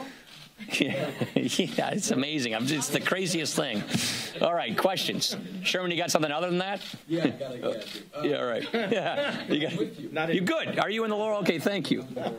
I want, last time when you guys handled trade legislation, it seemed like there was a lot of work. I remember you doing a lot of I spent a lot of time on that, yeah. But I don't see any of that happening at this point, and it seems to be an idea that you'll be able to do something on NAFTA after the election, which, as you know, is a difficult time to get anything done. So I just kind of want to... Yeah, well, it's hard to move legislation when you haven't seen it yet. So the way TPA works, I wrote it, is you wait for the administration to get an agreement and then transmit that agreement in writing to Congress. And then you go through the entire TPA process. It involves an ITC scrub. It involves a lot of moving parts. which requires certain timelines, and that moves you into December if the agreement is forthcoming very, very soon, like this week. Could you give a sense about how difficult that process is? We haven't done the process in quite some time. It's one of the reasons why I think President Obama dropped the ball and didn't negotiate trade agreements for a long time. We could have gotten other agreements done then. It hadn't been since Bush when we brought trade agreements to the floor. But under the TPA process, there is a timeline that has to be adhered to. There is some discretion by the ITC on how long they take, but that's within the TPA window. Point is, we can't work a bill unless we have an agreement that's in writing that we can work, and that hasn't occurred yet. That needs to happen this week. Well, yes, according to the TPA law, this isn't my arbitrary deadline. That's just the way the TPA law works. Yeah. Mr. Speaker, two questions on the midterms and the primaries last night. We saw again another current House Republican fail to advance in Idaho. We saw last week some other House members. What do you think is going on there? And also this trend of we're seeing more women running. However, in last night's 27 primaries, only one female Republican is advancing. All 26 other Republicans are men. Is that a concern? Why is that? Yeah, go ahead. We have more incumbents.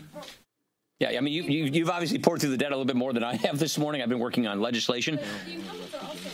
Still my point. I met with Carol Miller yesterday in West Virginia. She won the primary for Evan Jenkins' seat. She's a stellar candidate. She's a leader in the West Virginia state legislature. She's a very impressive woman. I just met with her yesterday. Debbie Lesko, we just put Debbie Lesko on her committees this morning. So we've got some very impressive women who just arrived and who are going to be arriving. So we're very excited about them.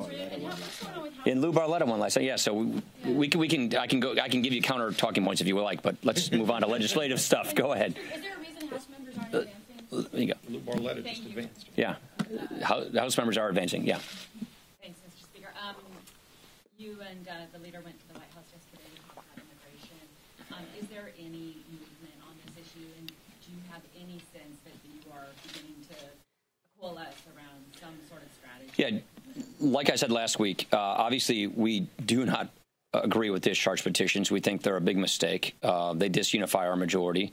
And our members of our majority fall into different camps, and they want a solution on DACA, and they want a solution on the border and on security issues. We want to accommodate all of that. And so we're working with the administration. The key is, as I said before, we don't want to advance something that we know won't become law and just get vetoed, even if it made it to the president's desk. We want to advance something that has a chance of going into law where the president would support it. So that's why we met with the president to advance a strategy that addresses the issues that our members have, the concerns they have, but doing it in a way where we actually have a process that can get a presidential signature, not a presidential veto, and we're working with our members on that. We're working on it. We'll keep you posted. Soybean. Okay, folks, we will be back here with more news now coming up on 11 o'clock here in Arizona.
And welcome back here live to News and Now as we take a live look here at how the markets are doing right now. It's kind of been an up and down day, but right now we're in the green at about 78 points there as we're going into the final 2 hours of trading right now. We'll keep an eye on that. But some of the big news that is just coming into our desk right now and across the country as well as President Trump has disclosed payments to Michael Cohen in a financial form. And we'll have more on that in the coming moments here on the News Now. But I want to take you to the latest here with North Korea tension and a possible summit. Will it happen? Will it not? Let's listen. Officially, at least, this is the reason North Korea may be balking. Continued military exercises between the U.S. and South Korea. Will that actually scuttle talks now between President Trump and Kim Jong-un? 남조선 당국과 미국은 A North Korean newsreader called it a rude and wicked provocation, and it all seemed to rock the State Department back on its heels. Let's not get ahead of ourselves. This news just came out. We need to verify it, get additional information on that, but we're going forward and planning our meetings next month. I think that what you are seeing here is a little bit of saber rattling coming from Pyongyang. Some analysts see the North as trying to reassert itself, making it clear that they will not just unilaterally denuclearize. But if there is not a deal, the North's economy will continue to suffer. But I think the North Koreans basically are sort of shooting themselves in the foot with this latest approach. They have far more to lose, frankly, than the United States has. On the other hand, with all of the accolades for President Trump over arranging the summit, this may be Kim recognizing that Trump, too, has something to lose here. President Trump has not directly said, I hope to win the Nobel Peace Prize, but he certainly has hinted that he assumes there will be some recognition for this. That gives the North Koreans some leverage. All right, and that was Doug Luzader reporting. Well, other top stories here of the day. This was all caught on camera of a nanny cam catching an intruder inside a home. Take a look at this. That's the scariest part, just not feeling secure in your own home. A 27-year-old husband says he woke up early Monday morning and noticed something was off in his Layton home. Our sliding door to our bedroom was halfway open. Certain things in my mind kind of triggered red flags. When he checked his recently installed nanny cam, he was shocked to see a man walking around his bedroom while his wife and infant son were asleep. It terrifies me. Honestly, I really don't know how to process it. Despite several electronics being in plain sight, nothing was taken. The woman and child weren't touched, but he is seen exposing himself with an iPhone in hand. What if he was taking pictures of me? I feel like that's taken from me. Like, my privacy of my body should be mine alone. The couple isn't sure how he got in because there were no signs of forced entry and every door was locked. The only scenario that makes sense is that the suspect knew their garage code, which means he was either watching them or knew them personally. That's what is worrisome to us, that it could potentially, be someone who we know, and this has been happening under our nose. They not only feel violated, but terrified, with a 2-year-old girl and an 8-month-old boy in the home. Imagine you have these little children that your whole life revolves around these kids. And since the nanny cam was only installed a month ago, they worry this wasn't the first time. It almost feels like somebody's taken away my virtue in a way without my consent. That's a shame there. So unfortunate. You know, when you see those images and it's in your home, you feel so violated, and that's what it looks like it is for that couple there, no doubt. So hoping for the very best for them. In other news here, some new, recently recovered, very hidden Anne Frank diaries have come to light. Take a look at this. Researchers revealing 2 never-before-seen pages from Anne Frank's famous diary. But what did she write that we haven't already seen? Well, it's 4 jokes with a sexual connotation, and there is a text in which she writes what she would say to someone if anyone would ask her about sex. Frank, a Jewish 13-year-old, wrote her diary while hiding from the Nazis with her family and 4 others, crammed in a secret attic from July 1942 to August 1944. She creates a fictional situation that makes it easier for her to address the sensitive topics that she writes about. Topics like the mechanics of sex and details of what she knew about prostitution. The pages in her red and white checkered diary are dated September 28, 1942. Until now, they were taped over with brown sticky paper. And more than 7 decades after it was written, Dutch researchers photographed the pages with a high-resolution camera, then used digital photo editing techniques to decipher the text on the back-to-back pages. What we've done with digital techniques is actually to separate these two texts and made the text on the covered side legible. It's not exactly known when or why she covered the pages, but researchers believe she didn't want the people she was in hiding with to discover the diary and read what she wrote. Anne died at the Bergen-Belsen concentration camp in 1945. She was just 15 years old. Her father, Otto, survived the war and had her diary published 2 years later. In New York, Jackie Ibanez, Fox News. All right, thank you there so much. Well, there is a new information on President Trump as some financial forms have been disclosed. Let me bring that to you right here on News Now as we are just learning it. This is coming at the top of the hour here as President Trump has acknowledged for the first time that he repaid his lawyer Michael Cohen more than $100,000 for expenses Cohen incurred during the 2016 presidential election, according to a financial disclosure form released today. The document did not explicitly state what the payments were for, but Trump's lawyers have previously said that Trump reimbursed Cohen for the $130,000 hush money payment he made to porn star Stormy Daniels. Daniels has alleged she had a sexual encounter with then Trump in 2006, a claim he strongly denies. In 2016, expenses were incurred by one of Donald J. Trump's attorneys, Michael Cohen, read a footnote on the form which was released by the Office of Government Ethics. Mr. Cohen sought reimbursement of those expenses, and Mr. Trump fully reimbursed Mr. Cohen back in 2017. The category of value would be anywhere from $100,000 to $250,000, and the interest rate would be 0. Trump submitted the document on Tuesday, the deadline for administration employees to file their financial documents. The agency reviewed the form and made it public on Wednesday. So we'll have much more on this as we get more details right here on News Now. But we do want to bring you out now to the Dow right now and see how the markets are doing right now as we take a look here, up 87 points. It's been kind of a up and down day as it's getting some traction right now. Let me get you to some of the top headlines here from Fox Business right now as the Treasury 10-year note yield hits a 7-year high. The benchmark Treasury yield climbed above 3% on Tuesday to hit the highest mark in 7 years, potentially raising borrowing costs for consumers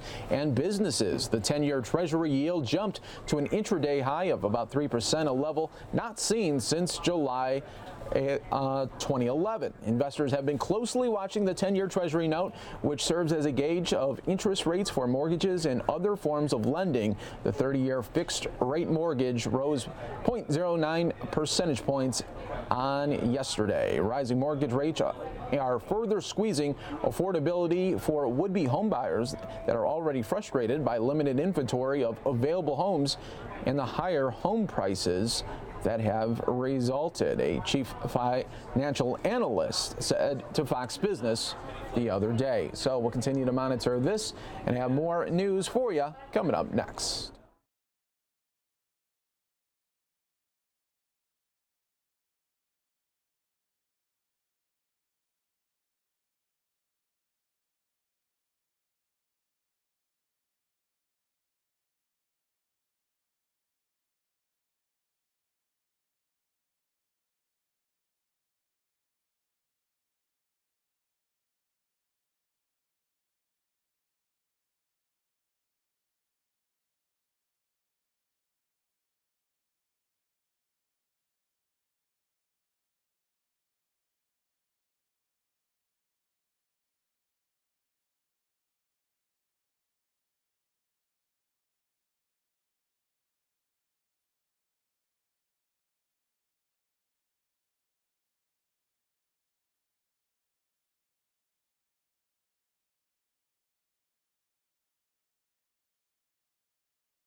Analytica, in fact, had deleted the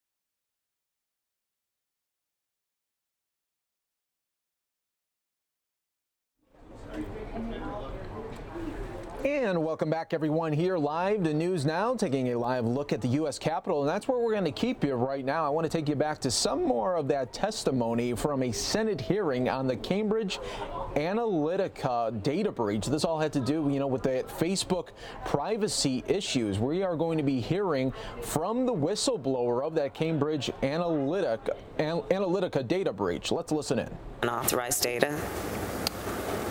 So I can't speak for Cambridge Analytica. I can speak for myself. Please. In 2016, they sent me a letter that said, we're aware that you may still have data from this harvesting program. It informed me that Dr. Kogan actually didn't have permission to use the application that he was using for commercial purposes and only academic purposes. That was actually new information to me. I did not know that at the time. And then it requested that if I still had the data, to delete it, and then sign a certification of that that I no longer have the data. Did it require you to sign that under the supervision of a notary, or just sign it and send it back? It did not require a notary or any sort of legal procedure. So I signed the certification and sent it back, and they accepted it. Senator Harris, if you will, just as a housekeeping, we will have a vote called around noon. Sure, on Senate time. We know that means we need to be there within about 25 minutes. So I think we'll be able to get the first round. We have Senators Durbin, Hirono, and Booker, and I'm happy to stick around to the end of the vote for anyone if we can agree to 3-minute rounds in the remaining time before the vote's called. Senator Durbin. Thanks, Mr. Chairman. Thanks to the witnesses. Let me say initially, Senator Harris, I thought your presentation on the issue of privacy was spot on. It really described what we are about, at least one of the things we should be about. I asked a question of Mr. Zuckerberg, whether he felt comfortable telling me the name of the hotel he stayed in last night. And after a couple minutes or seconds of hesitation, he said no. I've asked a lot of questions in the Senate. That one got a lot of attention, I think, because it really got to the heart of the issue in terms of Mr. Zuckerberg and his own feeling about personal privacy and where he would draw the line. We know, of course, from what Senator Harris has said and what we all know from life experience is the last hotel I stayed in is probably a matter of some record with my name attached to it somewhere. Who knows? But privacy is a critical issue here, and the right of Facebook or any entity to use my information without my express permission, I think, is over the line. I said to Senator Cornyn, my friend, I meant it earlier when he said that he thought consumers were aware when information was being gathered on them, that I'm sure he's wrong. We have now put a little piece of electric tape over the camera on my laptop. Good. Most people do now because they're being watched and they may not even know it. But there are two other issues here that I'd like to spend a moment addressing. And one of them relates to Mr. Nix. Mr. Nix is a British national, is that correct? Yes. And he was clearly involved in some of the campaign activities of Cambridge Analytica. He was the CEO of the company, so he was the point person for all of the clients. And he often made the presentations and recommendations to those clients. And the Federal Election Commission says expressly that regulations prohibit foreign nationals from directing, dictating, controlling, or directly or indirectly participating in the decision-making process of any person with regard to any election-related activities in the United States.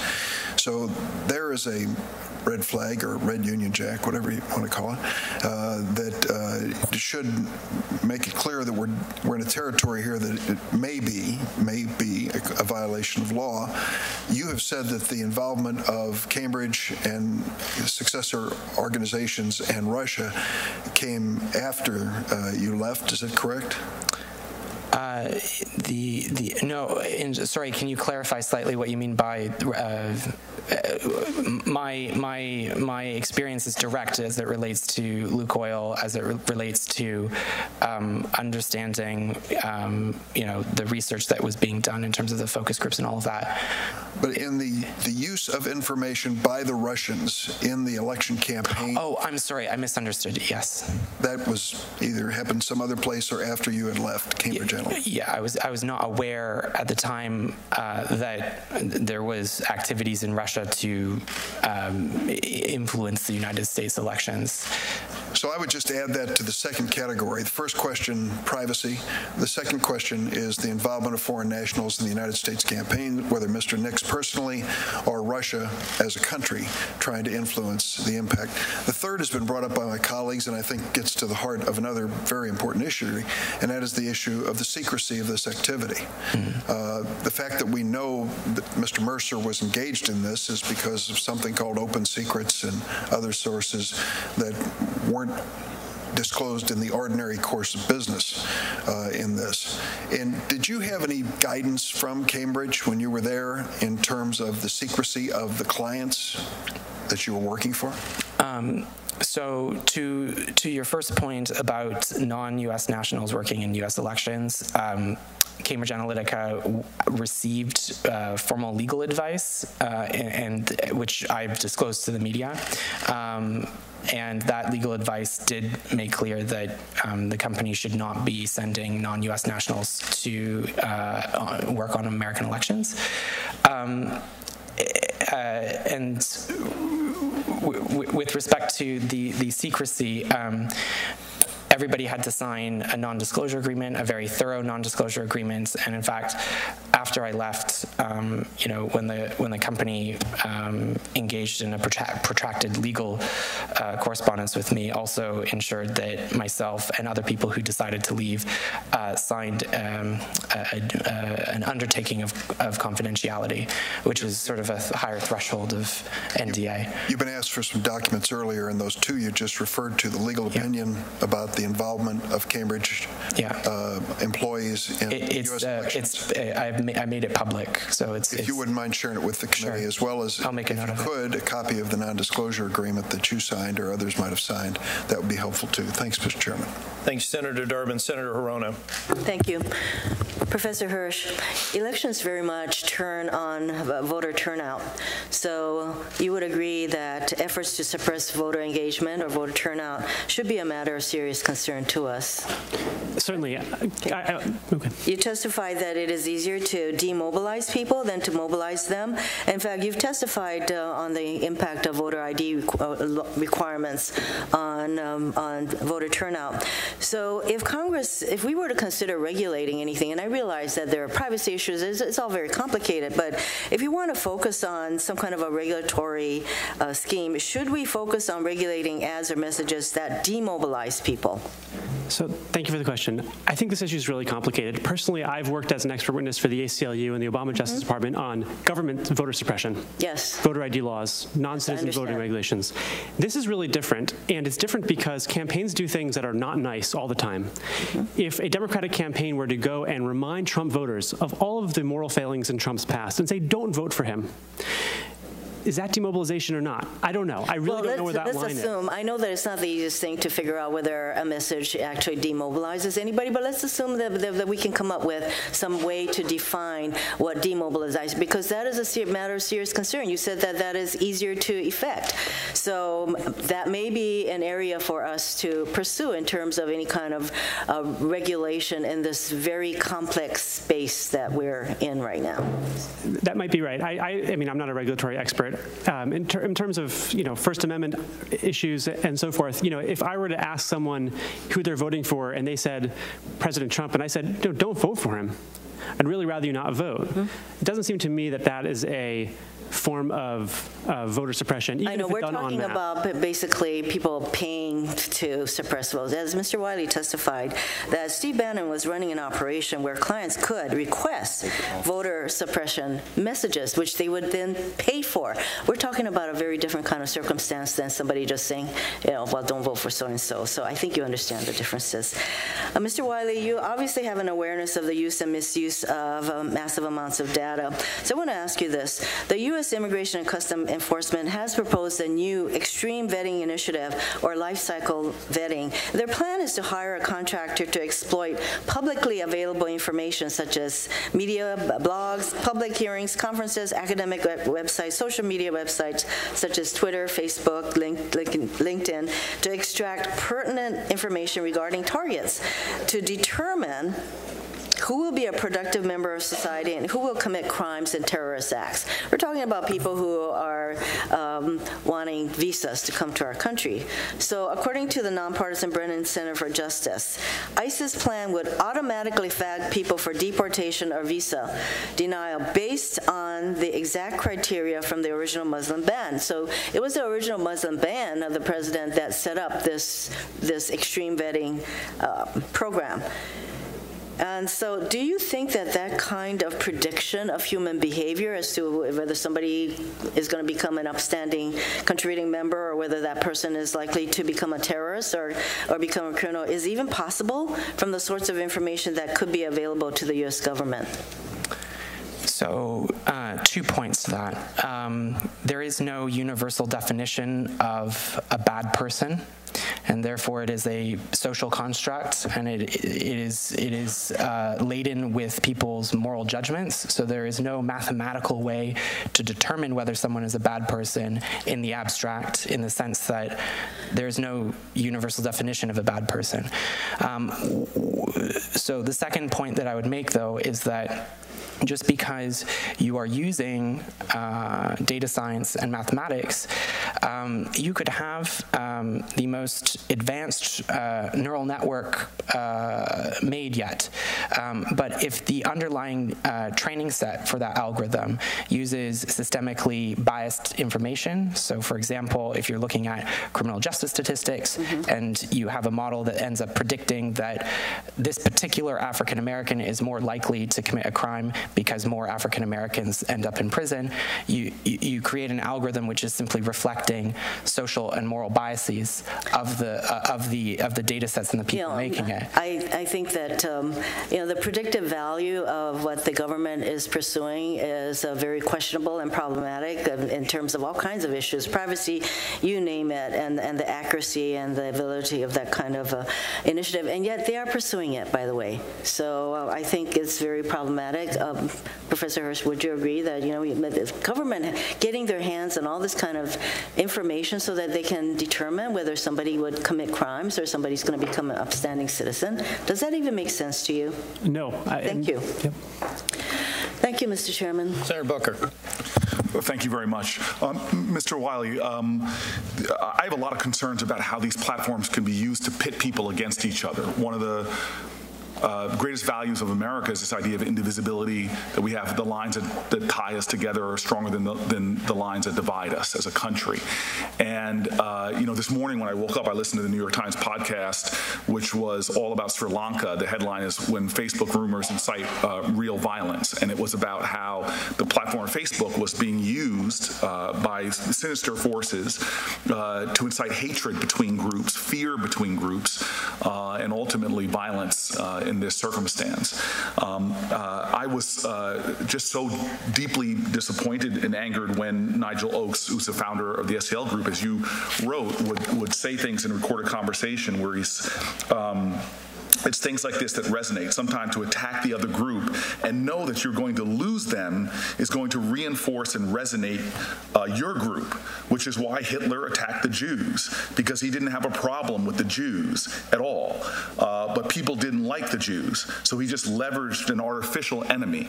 Well, that's exactly what Trump did. He leveraged a Muslim. Trump had the balls, and I mean really the balls, to say what people wanted to hear.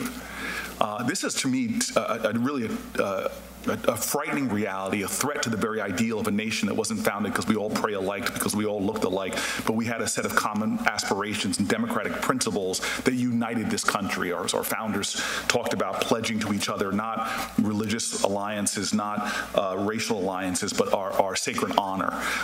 And I'm wondering, first and foremost, your experience with this organization that you ultimately left. Did you feel that this was a manipulation of the data to prey upon divisions, prejudices, biases, inflaming them in order to produce, as demagogues often do, a certain electoral outcome? Sure. So the United States went through a civil rights movement a couple decades ago in an attempt to desegregate society. And one of the things that we're seeing now is a resegregation of society that is catalyzed by algorithms. So some people call that echo chambers. An echo chamber is where you start to receive information from one side and you stop to see information from another side, which ultimately interferes with that common fabric, because what we're doing is we're tearing that fabric apart. With respect to what Cambridge Analytica was doing, it was looking to find ways of exploiting certain vulnerabilities in certain subsets of the population, so not everyone, certain subsets of the population, to send them information that will start to then remove them from the the public forum, if you will, where they start to see more and more conspiracy theories, or they start to see more and more vitriolic messaging, and they start to internalize that messaging, and they start to discount mainstream media. And in fact, if there's enough money being spent on targeting these individuals, they'll stop seeing any mainstream media online. And from that point, they've now been removed from the public forum.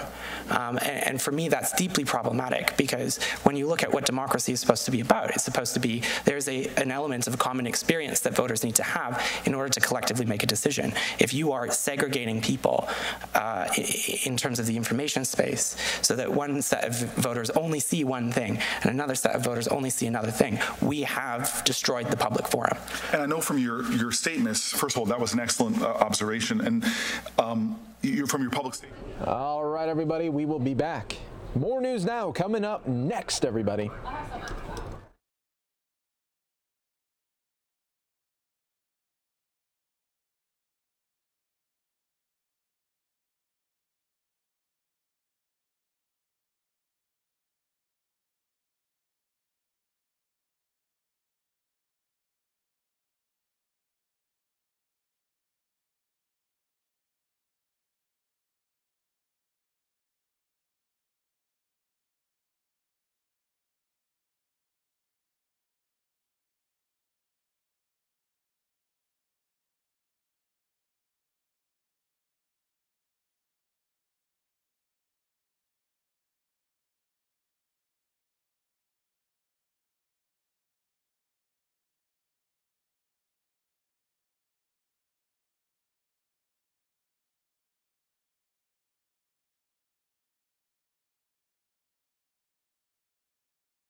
All right, everybody, welcome back here live to News Now. Hey, it's just another Chamber of Commerce day here in Arizona. Just a bonus win here for the people of the great state of Arizona to get to see it every day, including us. Hi, everybody. Mike Page here alongside Danielle Miller. Hey, everybody. And you are going to be previewing a story that we're going to be showing right here. We are. We played it yesterday on the news, so we'll talk about it today. So let's set it up now. What is this? So basically, it's called Sologamy. So it's kind of popular in other countries, but it's now becoming popular in the United States. So a lot of people are doing it. What is this? They're ditching a spouse, so you don't need another person. You just marry yourself. So you just cut out the middle person. Yeah, there you go. You don't got to search for a partner. You already got her or him. So it's mostly women are doing this, but men are doing it too. Men do it, but mostly the population that's doing this are women. So it's very interesting. We'll have to play the package and then let's play the story and then we'll talk about it. I'm sure a lot of people have a lot of questions right now. Let's play it out. People are starting to realize that we don't need someone to complete us. We don't need someone to make us happy. Those people now ditching a traditional marriage and opting in for solo nuptials. This new trend called Sologamy has some people saying I do to themselves. People like E.J. Love, she married herself in 2016 on the beach in Australia. After leaving an abusive relationship the previous year, I'd done so much healing on myself that I wanted to celebrate that. She wore a bright dress, walked down the aisle, and said her vows to herself in the mirror. So looking at myself, vowing to commit to loving myself, to being there for myself, to showing up for myself, and all the different ways that I needed to do that. Practice forgiveness daily, beginning with yourself. Sologamy is the act of marrying yourself. You say I do to yourself and promise to love and cherish yourself. It's a commitment of self-love. And realizing that, hey, maybe I don't actually need to be in a relationship to make myself happy. Sure, that'd be nice and I might like that, I might want that one day, but I don't need it. I'm not feeling, because when we feel we need someone to complete us, that's when we end up in an unhealthy, toxic relationship, because we're not feeling loved or happy enough in ourselves first. There is only one. E.J. Love is now a life coach and holds ceremonies for others looking to marry themselves. She even held a ceremony here in Phoenix last year for about 50 people. Love all of yourself. Beautiful feedback. There were people that were crying and just feeling and joy and happiness, and we had a bit of a dance afterwards, just like a normal wedding. Like we played some music and celebrated, and people said, and the most common response I hear from people is they feel like a shift in how they feel about themselves. Love tells us people choose how they want their ceremony. Some go all out like a traditional wedding, and some keep it small. She also says just because you marry yourself doesn't mean you can never be in a relationship. It will come from a different place. It won't come from a place I need that person. It's like, sure, I love myself, I'm happy with myself, and I want to share my life with another person, but I'm not attached to needing them to make me happy. While some may not be on board with the idea, there are some upsides. You will not have to sign a prenup. Your parents will, in most cases, approve, and you don't have to worry about where you'll spend the holidays. I don't know. I just think that's kind of interesting. Yeah. I just don't know what the benefit is that. Yeah. Compared to anything else. I would hate to live with myself. Get too many flaws. I'd have to tell himself, straighten out. Danielle Miller, Fox 10 News. Well, that is very interesting there. Interesting, yeah. You see, it was funny because we talked to a lot of people on the streets here in Phoenix. A lot of people have not heard about it. No. And a lot of people were confused. Yeah, when the producer said, hey, this is what Danielle's going to come up and talk about, I said, what is it?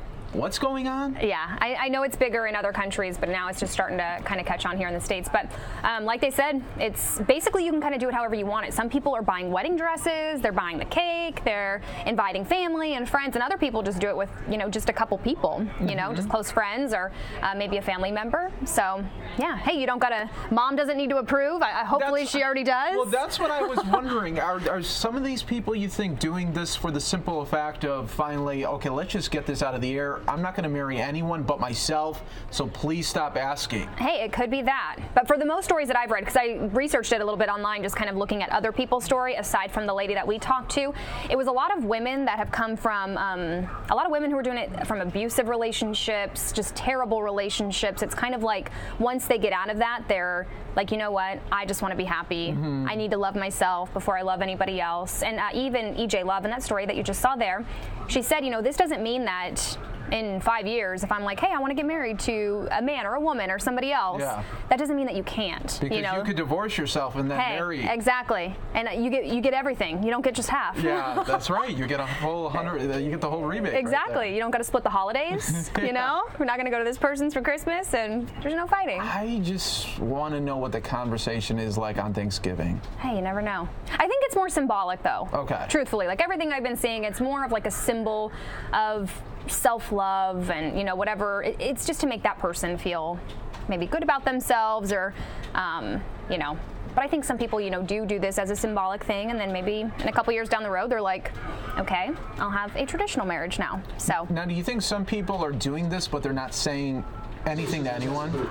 Like they're just keeping it to themselves? They could be, yeah. But a lot of people, I think, are out there and they're trying to like raise awareness for self-love, and you know that's what EJ Love does that you just saw there. She actually goes around and does these types of ceremonies for like numerous people. Like she travels to them, and she also holds like workshops of you know, how to love yourself. And her big thing is that if you do not love yourself first, you can't love somebody else. That's right. That is true. Yeah, I buy into that one. Right. But there's, I mean, in terms of a relationship, obviously you're not going to get the companionship of sologamist relationship, if that's how you say it. Right. But yeah, it's, I guess there's good and bad. That's right. Because my saying is always, how are you going to open the door for someone if you can't open it for yourself yet? Hey, there you go. You know? There you go. That's what you got to think Different strokes for different folks. There you go. Whatever floats your boat, right? That's right. That's right. Well, Danielle, thanks so much for breaking it down here for us here on News Now. But we had this as one of our big talkers today. We got to know. Everyone wants to know at home as well. Is it Laurel or Yanny for you? It was Yanny. Yeah, okay. It was weird though, because Team Yanny for so us I was 100% Yanny every single time I heard it. Yanny, Yanny, Yanny, and then there was one show I was watching, and they kept playing it over and over and over, and by the end of it, I was hearing Laurel.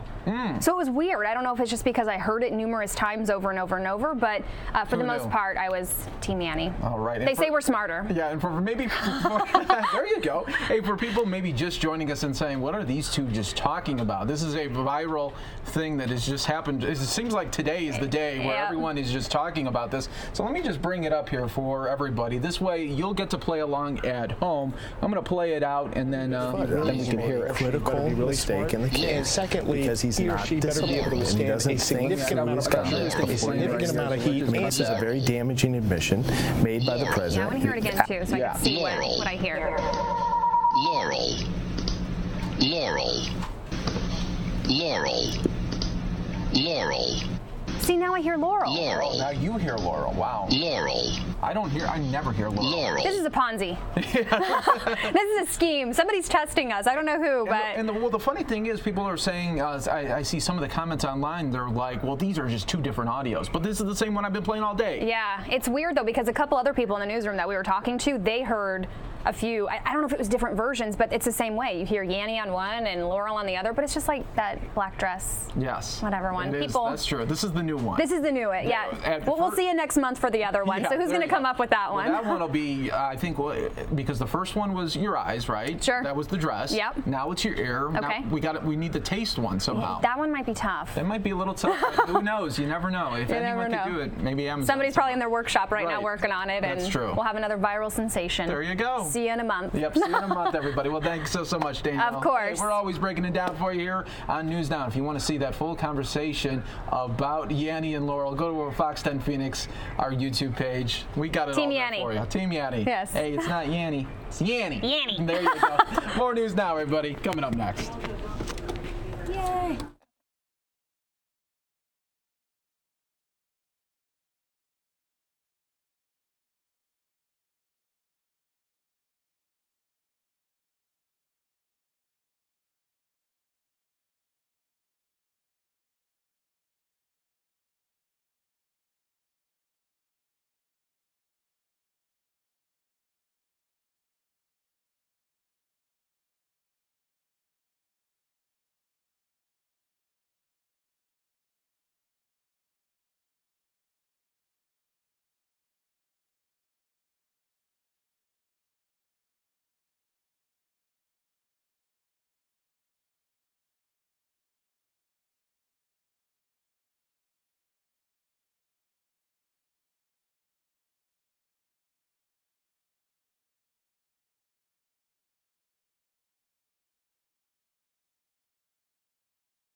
putting towards the future?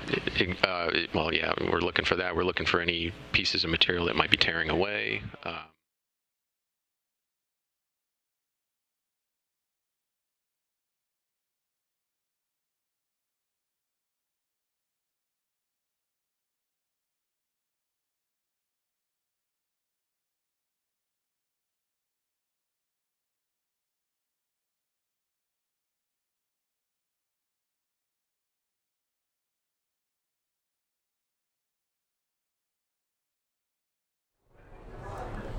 And welcome back, everyone, here to News Now. We're taking a live look at the space, up in the space station right now, where they just concluded a spacewalk mission. Let's listen into a little bit of NASA doing a play-by-play here.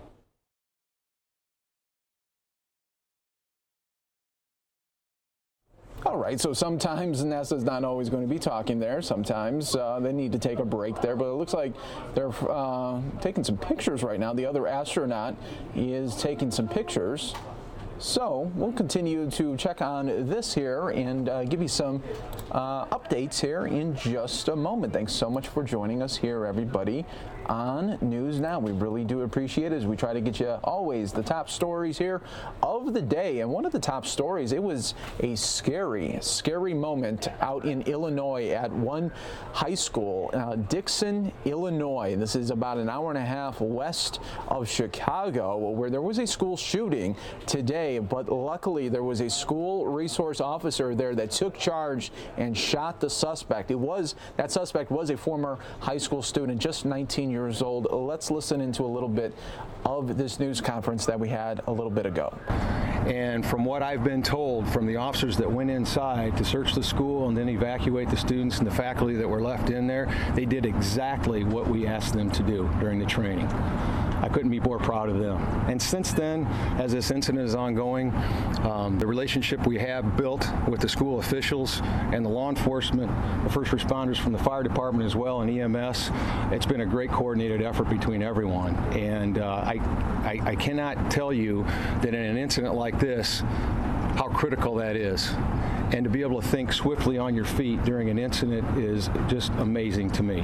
I couldn't be more proud of everybody that was involved in this. It's certainly a horrific event that took place today. However, it could have been a lot worse. And because of the efforts of the school resource officer and the school themselves and the way they responded, it ended up like it did. So thank you very much. I'm now going to introduce our Lee County State's Attorney, Matt Klon.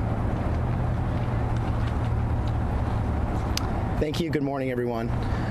Whenever an event happens like this, first step is to make sure that everyone is safe and secure. And thank God that the students of Dixon High School, our children, were safe today. And God bless their parents and their families and them. I hope that they take comfort in knowing that their school and their law enforcement were effective in protecting them. Our next step is, of course, to have a fair and thorough investigation, and after that, a potential fair and thorough prosecution. While we can't share any details right now, that is exactly what's going to happen in this case. I think the city of Dixon, Dixon schools, and Lee County have a lot to be proud of today, and I can't say enough about the schools and the law enforcement response. I would now like to introduce Margot Empen, the Dixon School Superintendent. On behalf of Dixon Public Schools, the Dixon Public School family, we just wanted to take a moment and thank our local law enforcement for the training that has been ongoing to all of our schools. And as a result, as they said, things went very well today because of that training. We want to thank our school resource officer, who we feel very blessed to have in 2 of our schools, and was a major factor in everything going well today. I also want to thank the staff, the students, and our parents who showed bravery, and when we were in the process of making sure that reunification was happening, our parents did an outstanding job at remaining calm and working with us to make sure that students could be reunited with their families in an expedient manner. So we are thankful for our law enforcement and everyone who did a great job today.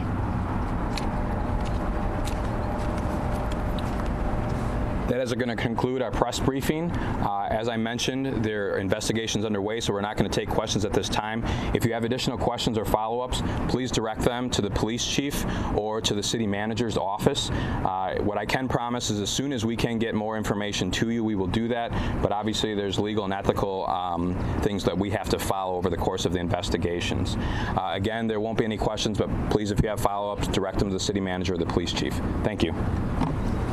Truly amazing there, no doubt. A very fast action, quick action there by the school resource officer. Who knows if he wasn't there or he wasn't armed at that particular time, what could have happened? Nobody knows, and we're very fortunate there for that officer. There could have been a very big mass tragedy. All right, we're going to try to get everybody a little bit more, better mood here. We don't want to do so many sad and bad stories here on News Now, so sometimes we got to break it up with just a little bit. That's why we can always go to our very own Corey McCloskey. And all this week, he's been checking out some of the coolest resorts out here in Arizona. Let's take a look at this one, guys. No, I'm drinking mediocre coffee. I'm sorry that I'm laughing so heartily, but when you're standing at the foot of Camelback Mountain at the Phoenician, you know it's going to be a fantastic day, and the weather's perfect, and this is the kind of day, sunny, bright, kind of warmish.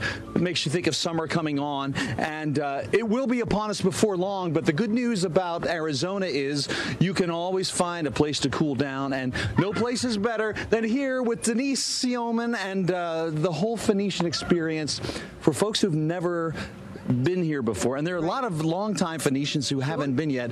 What are they going to expect this summer? Well, the Phoenician is back. We've been through a major transformation. We've got so many new and enhanced offerings, and some of it you're seeing right here. We're at the Phoenician pools, which have been expanded. We have reserved seating now for families and adults only, and this is our spread from our new restaurant at the pool, Kalio Kebabari. So we've got some authentic Israeli pita bread. We've got a kale salad.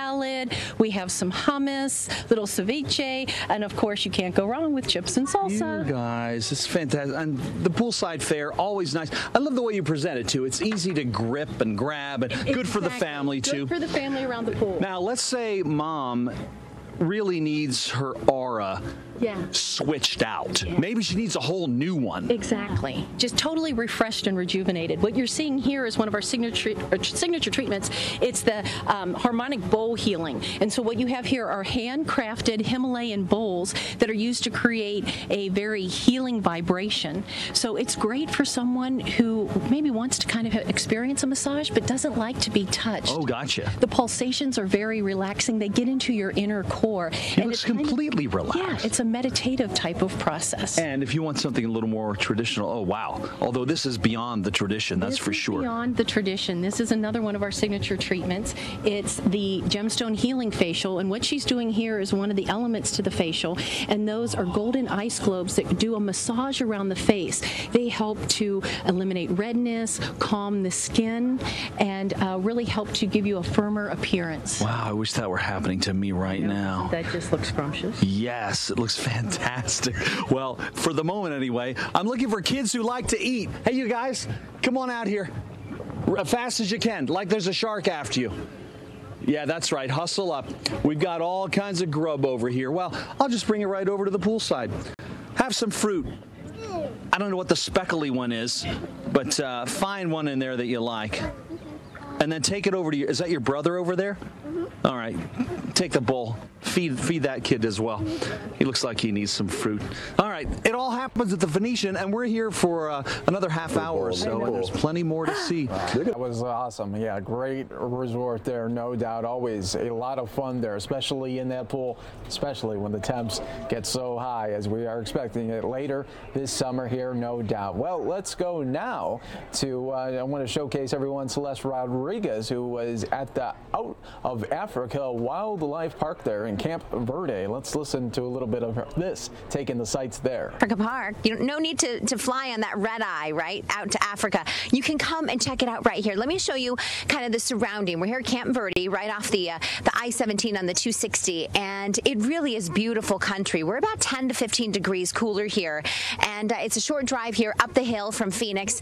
Not much traffic, gorgeous scenery, those beautiful saguaros, and you can see some of the mountains here behind us as well, something that we don't see all that much, right, unless you're driving up the I-17 and you see some more beautiful, beautiful scenery. So let's go ahead and move on down, and we're here in the Tiger Splash area of Out of Africa Park, and this is really cool. These 4 tigers, you see, this is called the arena, and they actually jump into the water. It's part of the show that they have daily here, and just one of the areas that they have, and it is absolutely spectacular.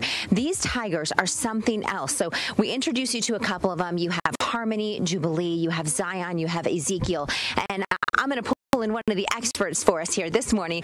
What's your name? Jeff Harwell. Jeff, good morning to you, my friend. Come on over if you don't mind this way, out into the bright sunshine. It's such a beautiful day up here in the high country. Give us an idea of these tigers, what they do here, and what folks at home might be able to check out once they come up to visit. Oh yeah, thanks, Celeste. So we have a lot of very, very happy animals. You can see they're very content. They like to lay around and be lazy like cats typically do, but when they do get excited, when they do feel like hunting, when being stealthy and powerful, they really do it. And one of our trainers is about to go in with 4 tigers right now. All the tigers love her. Now that doesn't mean that it's not dangerous. They could still hurt her, still kill her, but we never do anything the cats don't like. Okay, this is something that's unique to your guys' property, that you actually have people inside with them. Right. That's very, very true. We're very hands-on with our animals. We really love them. They really love us. And so we go out of our way to make sure they stay really happy, make sure all of their needs are fulfilled. So they have really big enclosures. They're not stuck in them. We move them around. We just do whatever we can to make sure they stay happy, they stay content. So as we see her kind of coming through, it looks as though in that shed there's some costumes, things like that. What is in there, and does she put on any protection? No. One of the requirements to work here, work with our tigers, is to in fact be very dumb. Okay. So you say that with a smile, but you love it. We love it. So Brittany's actually just going to grab a toy and come in. We're going to see how it goes. We've got more staff on the way. I'm actually one of her backups here talking to you. I'm also backing her up. And as you can imagine, there's not a lot I can do to protect her from right here. So what type of toys is she grabbing here? Right here we have just an inflatable vinyl toy. So each cat is very much like a human in that they're very individualistic. And thanks, Ashton. Oh, here we go. What's this here? This is a distraction. That way she doesn't have to deal with all 4 cats at the same time. That's chicken. That's chicken. Everyone likes chicken. Yeah. So here, this is Zion. The lean meat. Yeah. Right. They've got to stay in shape so they can jump and they can swim. Here comes the tiger right here. That's Ezekiel. Oh, wow. That is impressive. Isn't that so cool? And he's just having fun. He's just having fun. Okay, some more chicken. Tiger, we're going to pass what it out. Tigers do. Yeah, okay. I'm just throwing chicken just for fun. This is just their playground. This is what they like to do, and we never ask them to do anything they don't like Jeff, to do. Very cool. Thank you so much for this. Great job in there, Brittany. Thank you so much. How cool is this, you guys? Take another look here at some of these tigers. We're hanging out here throughout the morning. Hey, that is awesome stuff there. Thanks to Celeste there and Corey McCloskey from a little bit earlier for those reports there. All fun stuff happening in Arizona. Well, we're getting close to the very end here on Fox 10 Extra, but I wanted to show you just how the markets are shaping up going into the final hour of trading right now, up 83 points as stocks right now, according to Fox Business, a little cautious as North Korea tensions weigh on the markets. U.S. stocks cautious right now, but at session highs this afternoon as traders are struggling from the rising Treasury yields and geopolitical tensions. While the 3 major U.S. stock indexes, the Dow, the S&P 500, and the NASDAQ were higher this afternoon, the Russell 2000, a small cap stock market index, touched the highest level ever as a climbing dollar encouraged investors to move more money into smaller cap stocks, which generally have less overseas exposure than the large cap multinational stocks. So for investors right now, they are still looking at those North Korea tensions. They're looking at some of the headlines where North Korea is threatening to pull out of the summit from President Trump that is coming up next month in June. Will that happen? Who knows? But right now, you can see the market's a little bit uneasy right now. You can see up 85 points, but we've been so used to seeing some of these numbers jump from 200 to 300 in the green, and on the same token, it goes down 200, 300 points. But right now, it's just staying right here, nice in the green, going into the final hour of trading. Thanks so much here for joining us today on Fox 10 Extra on this Wednesday. Wishing you a great day, a great afternoon. Continue to watch us live on fox10phoenix.com. We'll be live streaming all the way until 11:30. Have a great day, everyone. I'm Mike Page. We'll see you tomorrow.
All right, everybody, good afternoon. Pilar here. Hope you are having a fabulous day.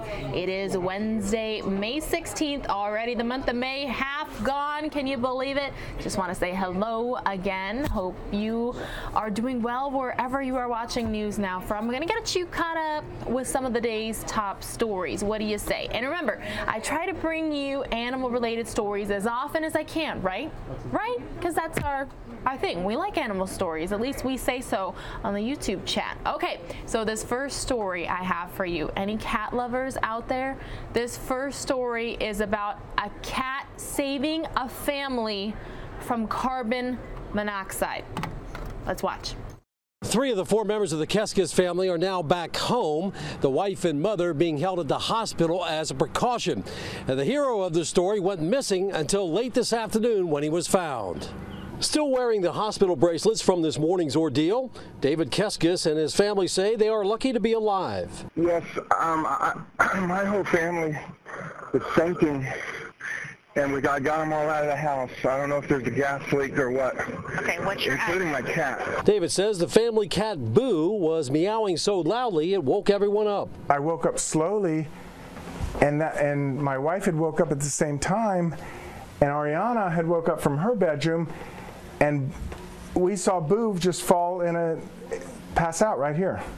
And then Ariana came out of her room. It's her cat, kind of, and she passed out right here. My daughter fainted in the hallway. My son fainted on the back porch, and our cat fainted in the living room.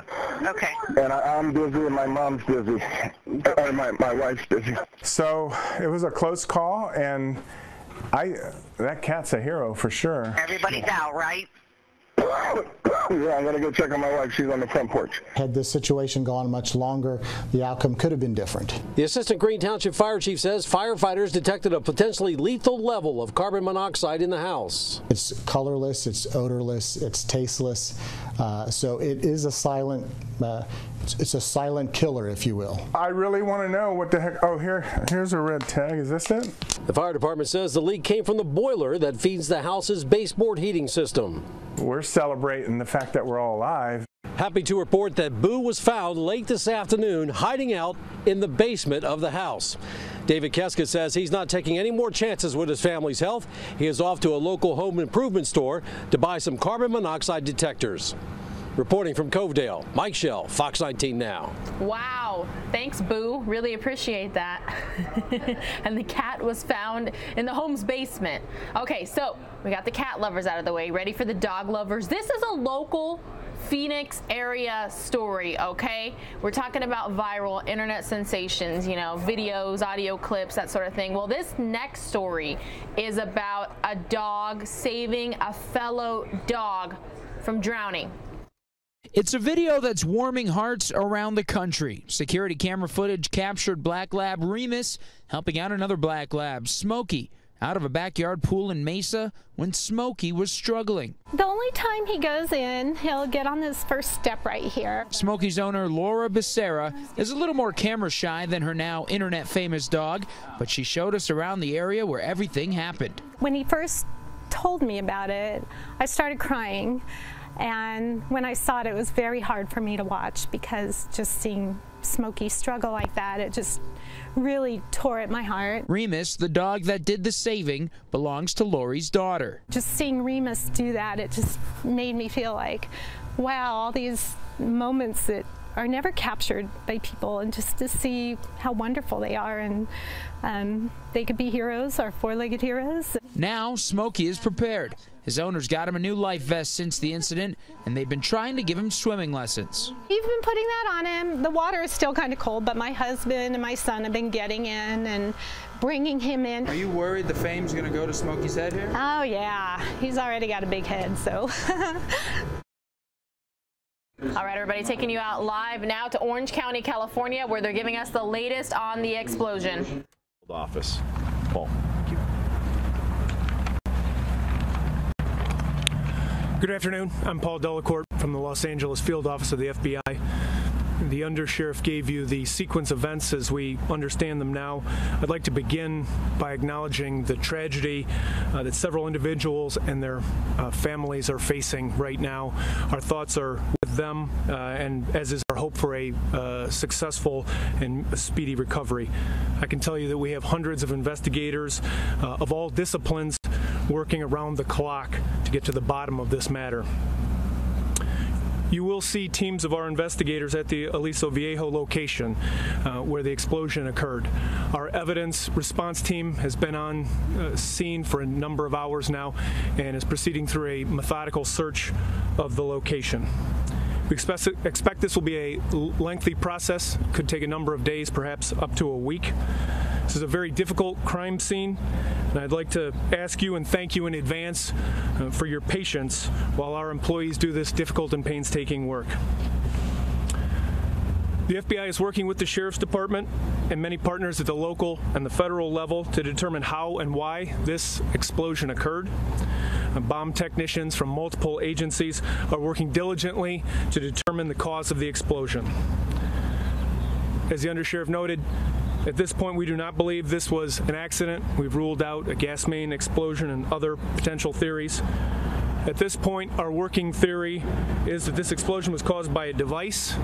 And although the damage was extensive, there are some components that we have located at the scene of the explosion that are inconsistent with what one might expect to find at this business. That said, we have a lot of work to do in order to get this right. We've collected evidence from multiple locations. We've conducted multiple interviews, including interviews of the surviving victims. Evidence is being expedited to the FBI laboratory as we speak. The plane is already wheels up.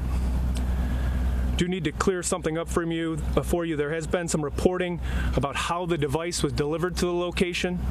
At this time, we do not know how the device arrived at the location. We're conducting a number of avenues of logical investigation as to who may have information about how this explosion occurred. You may see us at many locations around the area. We may be interviewing people, we may be executing search warrants.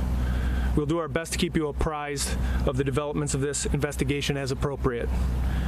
And finally, we are actively seeking information from members of the public who may have information about this explosion.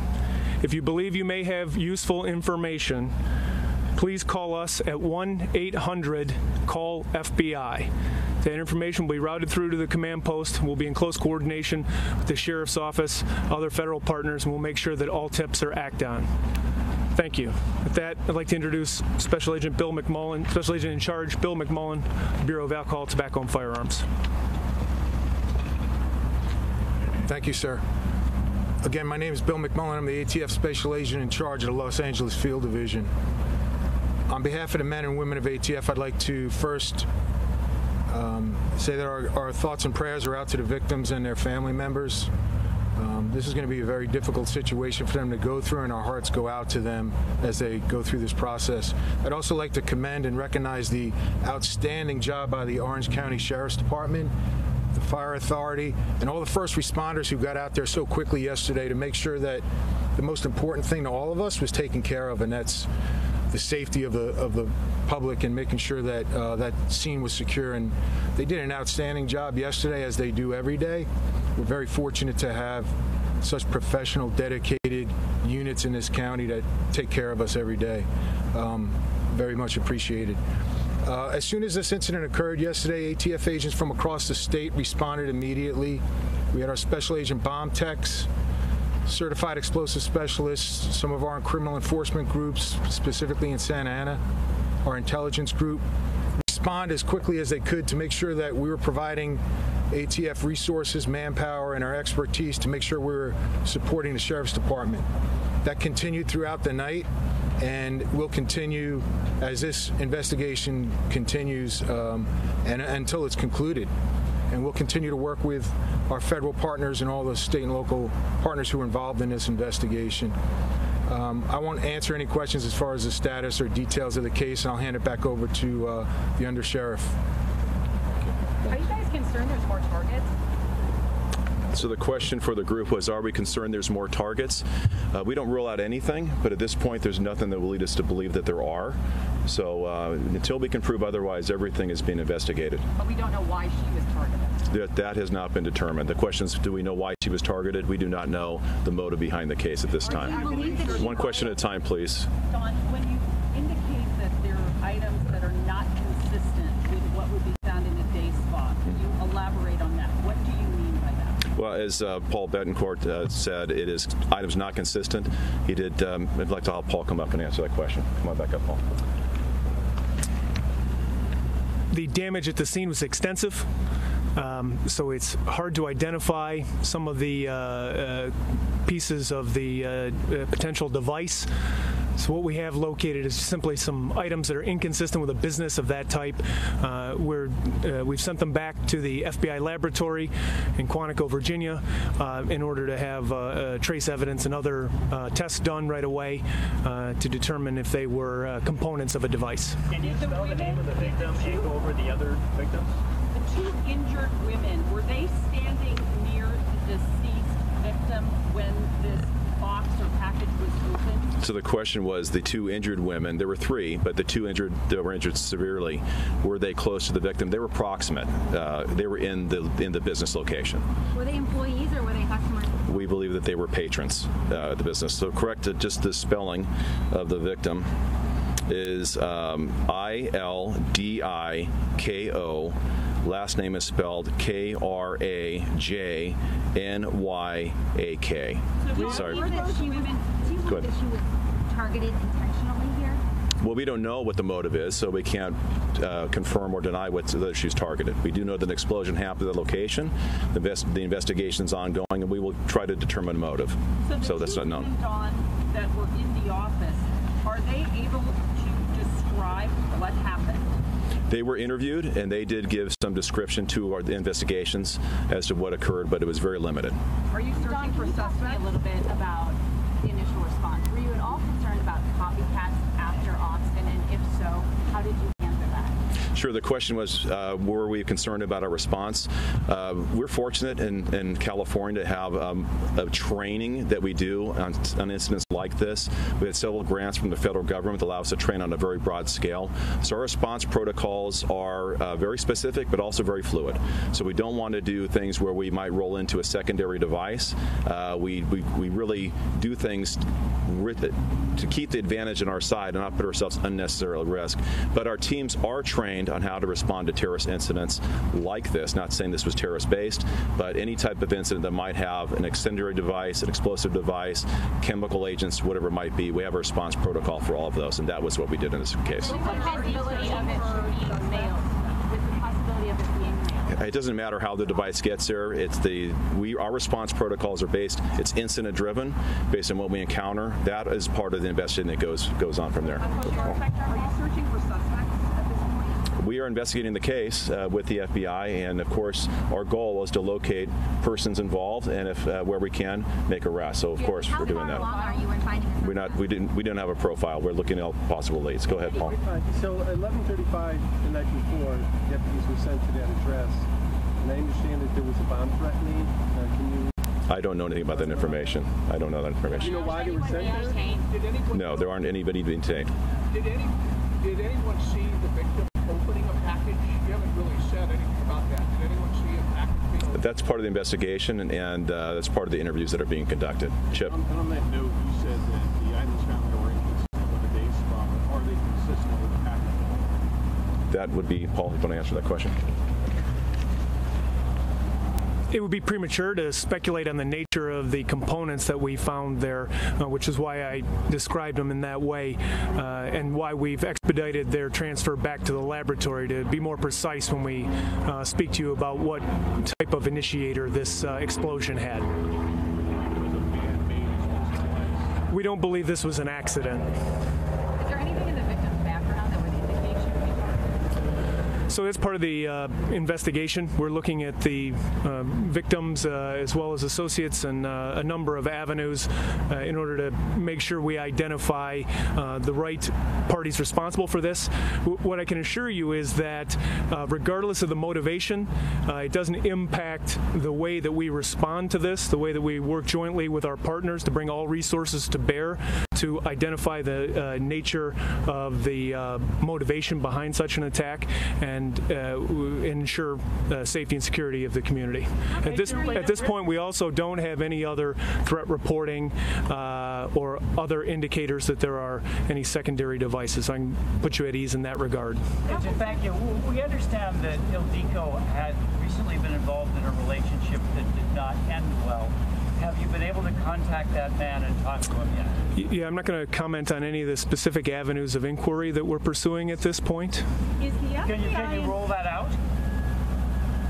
Sir, I can't articulate any of the nature of the investigative leads that we're pursuing at this time. I hope you can appreciate that. Would the FBI be involved in this case if this package or device was sent through the mail or delivered by a service?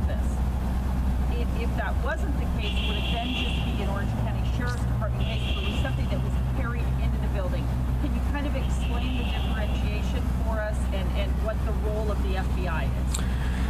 The FBI has joint jurisdiction under a number of different statutes to pursue investigations of explosions such as this one. At the very least, we would be in a supporting role to our federal, state, and local partners, and our incident response would remain the same regardless of the nature of the motivation behind the attack. So what are the possibilities as far as how this explosive device, if we can call it that, got into the building? What are you looking at? That it was sent through the mail, that it was delivered? The Postal Service is denying that it was mailed to this building.